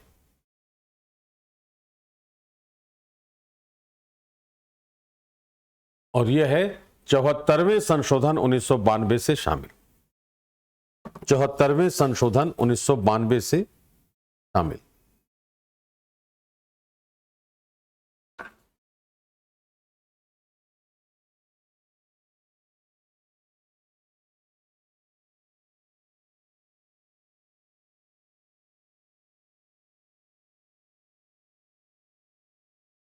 ठीक है, अब इसमें जो हमने 12 अनुसूचियां लिखी हैं, उसमें जो याद तो सब होनी चाहिए, लेकिन जो सबसे इंपॉर्टेंट अनुसूचियां हैं जहां से क्वेश्चन बनता है वो है, टिक कर लेना उसको, शेड्यूल नंबर 5, 6 है ना, 5 हो गया, 6, 7, 8, 10, 11 और 12। इनसे कई बार पूछा गया प्रश्न है, 5, 6, 7, 8, 10 और 11, 12। याद तो सब रहना चाहिए, कहीं भी पूछा जा सकता है ना, लेकिन इतने जरूर याद होने चाहिए। और बाकी जो होगा, बाकी अगर कोई चीज समाचार में आ गई है, न्यूज में है, मान लिया भूमि सुधार का कोई कानून न्यूज में आ गया, तो पूछा जा सकता है कि भूमि सुधार कानून संविधान में कहां रखे गए हैं, इस अनुसूची में। है ना। तो उस तरीके से 9 शेड्यूल उस समय इंपॉर्टेंट हो जाएगा वो न्यूज़पेपर के हिसाब से। बाकी इन जनरल अगर हमको इतनी बातें याद हैं तो शेड्यूल से क्वेश्चन नहीं छूटेगा। बाकी नहीं पूछा जाएगा, ये पूछा नहीं जाएगा कितने भाग हैं, कितने अनुच्छेद हैं, ये सब नहीं पूछा जाएगा। अगर पूछा जाएगा तो केवल अनुसूचियों से प्रश्न आएगा, ठीक है, या संशोधनों से आएगा। जैसे भी परसों न्यूज में था ना 103वां संशोधन 10% आरक्षण वाला, वो न्यूज में है तो 68वीं प्रीलिम्स के लिए इंपॉर्टेंट हो गया यार कि 10% आरक्षण किस संशोधन से दिया गया है। तो वो जो न्यूज में रहेगा वो हमारे लिए फिर इंपॉर्टेंट होगा। तो that will cover in current affairs also. Current affairs का भी जो क्लास करेंगे तो उसमें भी कवर करेंगे उसको, और जो सब्जेक्ट की क्लास होगी उसमें जो चीजें न्यूज में रहेंगी वो क्लास में कवर होती जाएंगी, ठीक है। अब क्या है कि अगर हम इसके स्रोत और इसकी विशेषताएं पढ़नी है, अगर हमें संविधान की, भारत के संविधान की, उसके लिए हमें यह समझना पड़ेगा कि भारत के संविधान का उद्देश्य क्या है और किस तरह का राष्ट्र है भारत और क्या चाहता है। जब वो चीज समझ में आ जाएगी तो मुझे समझ में आएगा कि स्रोत कौन सा इंपॉर्टेंट ज्यादा है और क्यों हमने वहां से लिया। जैसे हमने पढ़ा कि मान लिया लिखा कि मूल अधिकार अमेरिका से प्राप्त है, तो अमेरिका से ही क्यों, और मूल अधिकार इतना इंपॉर्टेंट क्यों। उसके पहले हमें समझ में आना चाहिए कि मूल अधिकार क्या होते हैं, उनका उद्देश्य क्या है भारत के संविधान में। तो स्रोत और विशेषताएं पढ़ने के पहले हमें संविधान की उद्देशिका पढ़नी चाहिए, तो स्रोत और विशेषता को समझना आसान होगा, याद रखना आसान होगा, नहीं तो रटना पड़ेगा हमें। प्रियम्बल, हाँ, है ना, वो प्रियम्बल हमें समझना पड़ेगा। उसको आज दिखलाता हूं, बाकी कल करेंगे उसको, आज एक ही दिन में ज्यादा हो जाएगा। तो उसको केवल दिखलाता हूं, यहां लिखा है। ये जब तुम्हारे पास रहेगा मैं बता देता हूं क्लास के बाद कौन सी चीज लेनी है। बेयर एक्ट कहते हैं उसको। तो मेरे पास तो यहां है, you have two by it, है ना। तो सामने रहेगा तो पढ़ने में आसानी होगी, भाषा समझना आसान होगी। जैसे लिखा है ना उद्देशिका, लिखा है हम भारत के लोग। अब इसे ध्यान क्या रखना है, हम ये है लॉ, कानून की जन, मैंने पढ़ा कि कानून का दर्जा दिया हमने। तो कानून की जो भाषा होती है वो भाषा बहुत विशिष्ट होती है, हर चीज का महत्व है उसमें। जैसे कॉमा लिखा है उसका भी अपना महत्व है। इसका मतलब है कि हम का मतलब हो गया एक ग्रुप। कौन हम? भारत के लोग। तो हम में कौन शामिल है? भारत के सभी लोग, वो चाहे छोटा बच्चा ही क्यों नहीं हो। He is also included in this word we, right. अगर ये कॉमा नहीं होता तो इसका अर्थ कुछ और होता। अब है कि भारत को एक संपूर्ण प्रभुत्व संपन्न समाजवादी पंथ निरपेक्ष लोकतंत्रात्मक गणराज्य बनाने के लिए तथा उसके समस्त नागरिकों को सामाजिक आर्थिक राजनीतिक न्याय। पहली बात क्या है? संपूर्ण प्रभुत्व संपन्न समाजवादी पंथ निरपेक्ष लोकतंत्रात्मक गणराज्य, और यहां है हम, ठीक। न्याय है एक शब्द। कैसा न्याय? सामाजिक आर्थिक राजनीतिक, विचार अभिव्यक्ति विश्वास धर्म और उपासना की स्वतंत्रता, प्रतिष्ठा और अवसर की समता प्राप्त कराने के लिए तथा उन सब में व्यक्ति की गरिमा और राष्ट्र की एकता तथा अखंडता सुनिश्चित करने वाली बंधुता बढ़ाने के लिए दृढ़ संकल्प होकर अपनी इस संविधान सभा में आज तारीख 26 नवंबर 1949 मिति मार्गशीर्ष शुक्ला सप्तमी, इसको तो चलो संवत 2006 विक्रमी को एतद द्वारा इस संविधान को अंगीकृत अधिनियमित, आ गया ना शब्द, और आत्मार्पित करते हैं। 3 शब्द है। अंग्रेजी शब्द क्या है? इसको कहा जाता है सोवरेन। ये है, अभी लिखा है हमने सोशलिस्ट, राइट। इसको कहेंगे सेक्युलर। ये है डेमोक्रेटिक, और ये है रिपब्लिक।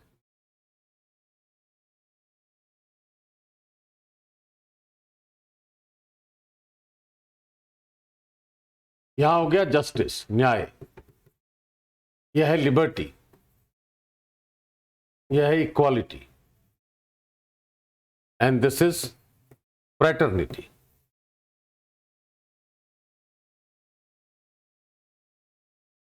ठीक है, अंगीकृत का मतलब होता है एडॉप्ट, इसका मतलब हो रहा है इनैक्ट, और इसका मतलब होता है गिव इट टू आवरसेल्व्स। बहुत सिंपल सा चीज समझना है इसमें। अंगीकार करने का क्या मतलब, लिखा है अंगीकृत किया। अंगीकार करने का क्या मतलब हुआ, जैसे मान लिया you take a stall, body पर स्टॉल लिया हमने, वो हमारे वस्त्र का भाग नहीं है। आया समझ में? वस्त्र तो हमने पहन रखा है, ऊपर से अगर कुछ रखा तो हमने अपने शरीर को ढका है उससे, नो डाउट, लेकिन वो उसको हटा भी सकते हैं हम, वो मेरे वस्त्र का भाग नहीं है, लेकिन उसको मैंने अंगीकार कर लिया, अपने शरीर पर रख लिया उसको। उसका मतलब यही होता है कि हमने संविधान को अपने शरीर पर रख लिया है, उसको कानून का दर्जा दे दिया है ताकि हमारे ऊपर वो बाध्यकारी रहेगा, और हमने अपने आप को समर्पित कर दिया उसको, और यह मान लिया कि हम इस संविधान की सारी बातों का पालन करेंगे।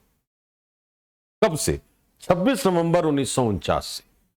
और वो संविधान की बातें क्या होंगी कि भारत को हम बनाएंगे सोवरेन स्टेट, कोई हस्तक्षेप नहीं करेगा उसके निर्णय में, उसकी प्रकृति समाजवादी रहेगी, पंथ निरपेक्ष रहेगी, लोकतंत्र रहेगा, गणराज्य रहेगा, और सभी नागरिकों के लिए क्या होगा, हम उसको न्याय प्रदान करेंगे, उसकी स्वतंत्रता की रक्षा करेंगे, उसको समान भाव से देखेंगे, उसकी गरिमा का संरक्षण करेंगे, राष्ट्र की एकता और अखंडता सुनिश्चित करेंगे।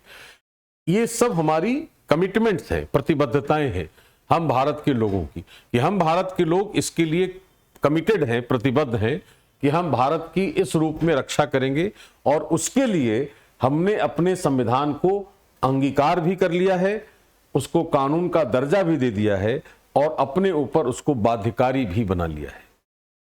यह बात इस उद्देशिका में लिखी गई, और इसकी समझ जब हमें विकसित हो जाती है तो हमें करना क्या होगा कि संप्रभुता, समाजवादी, पंथ निरपेक्ष कहां से लिया, तो स्रोत समझना आसान होगा। अगर हमने ये कहा कि समाजवादी शब्द जो है यह सोवियत संघ के समाजवाद से लिया गया है ना, अगर अधिकार है लिबर्टी, तो लिबर्टी हमने अमेरिका से लिया होगा, फ्रांसीसी क्रांति से लिया होगा, तो इसका स्रोत समझना हमारे लिए आसान हो जाएगा, और अंतिम रूप से हमें यह समझ में आएगा कि भारत के संविधान का अंतिम उद्देश्य क्या है। उसी उद्देश्य की प्राप्ति करने के लिए अंदर के सारे प्रावधान होंगे। ये उद्देश्य कैसे प्राप्त होगा, है ना, उसको प्राप्त करने वाले ही सारे प्रावधान अंदर होंगे जिसके आधार पर संविधान लिखा गया। राइट, इस पर हम लोग अगले क्लास में बात करेंगे, क्योंकि ये हेवी हो जाएगा आज।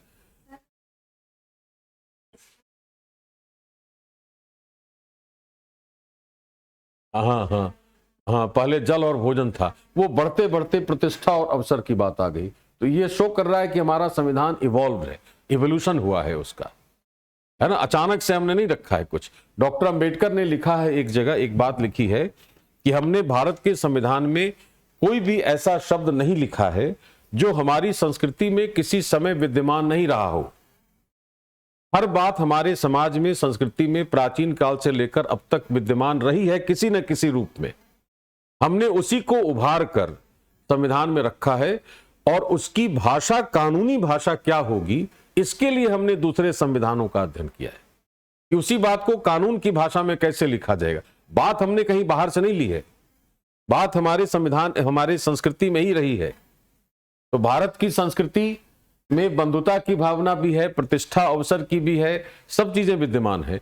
उसको, इस भाषा को कहां से लिया जाए, तो वो हमने दूसरे संविधान से देखने की कोशिश की है कि कैसे वो लिखा गया है। जैसे उद्देशिका में राष्ट्र के सारे उद्देश्य एक साथ लिख दिए जाएं, ये कैसे होगा, तो इसके लिए हमने प्रेरणा ली है आयरलैंड के संविधान से।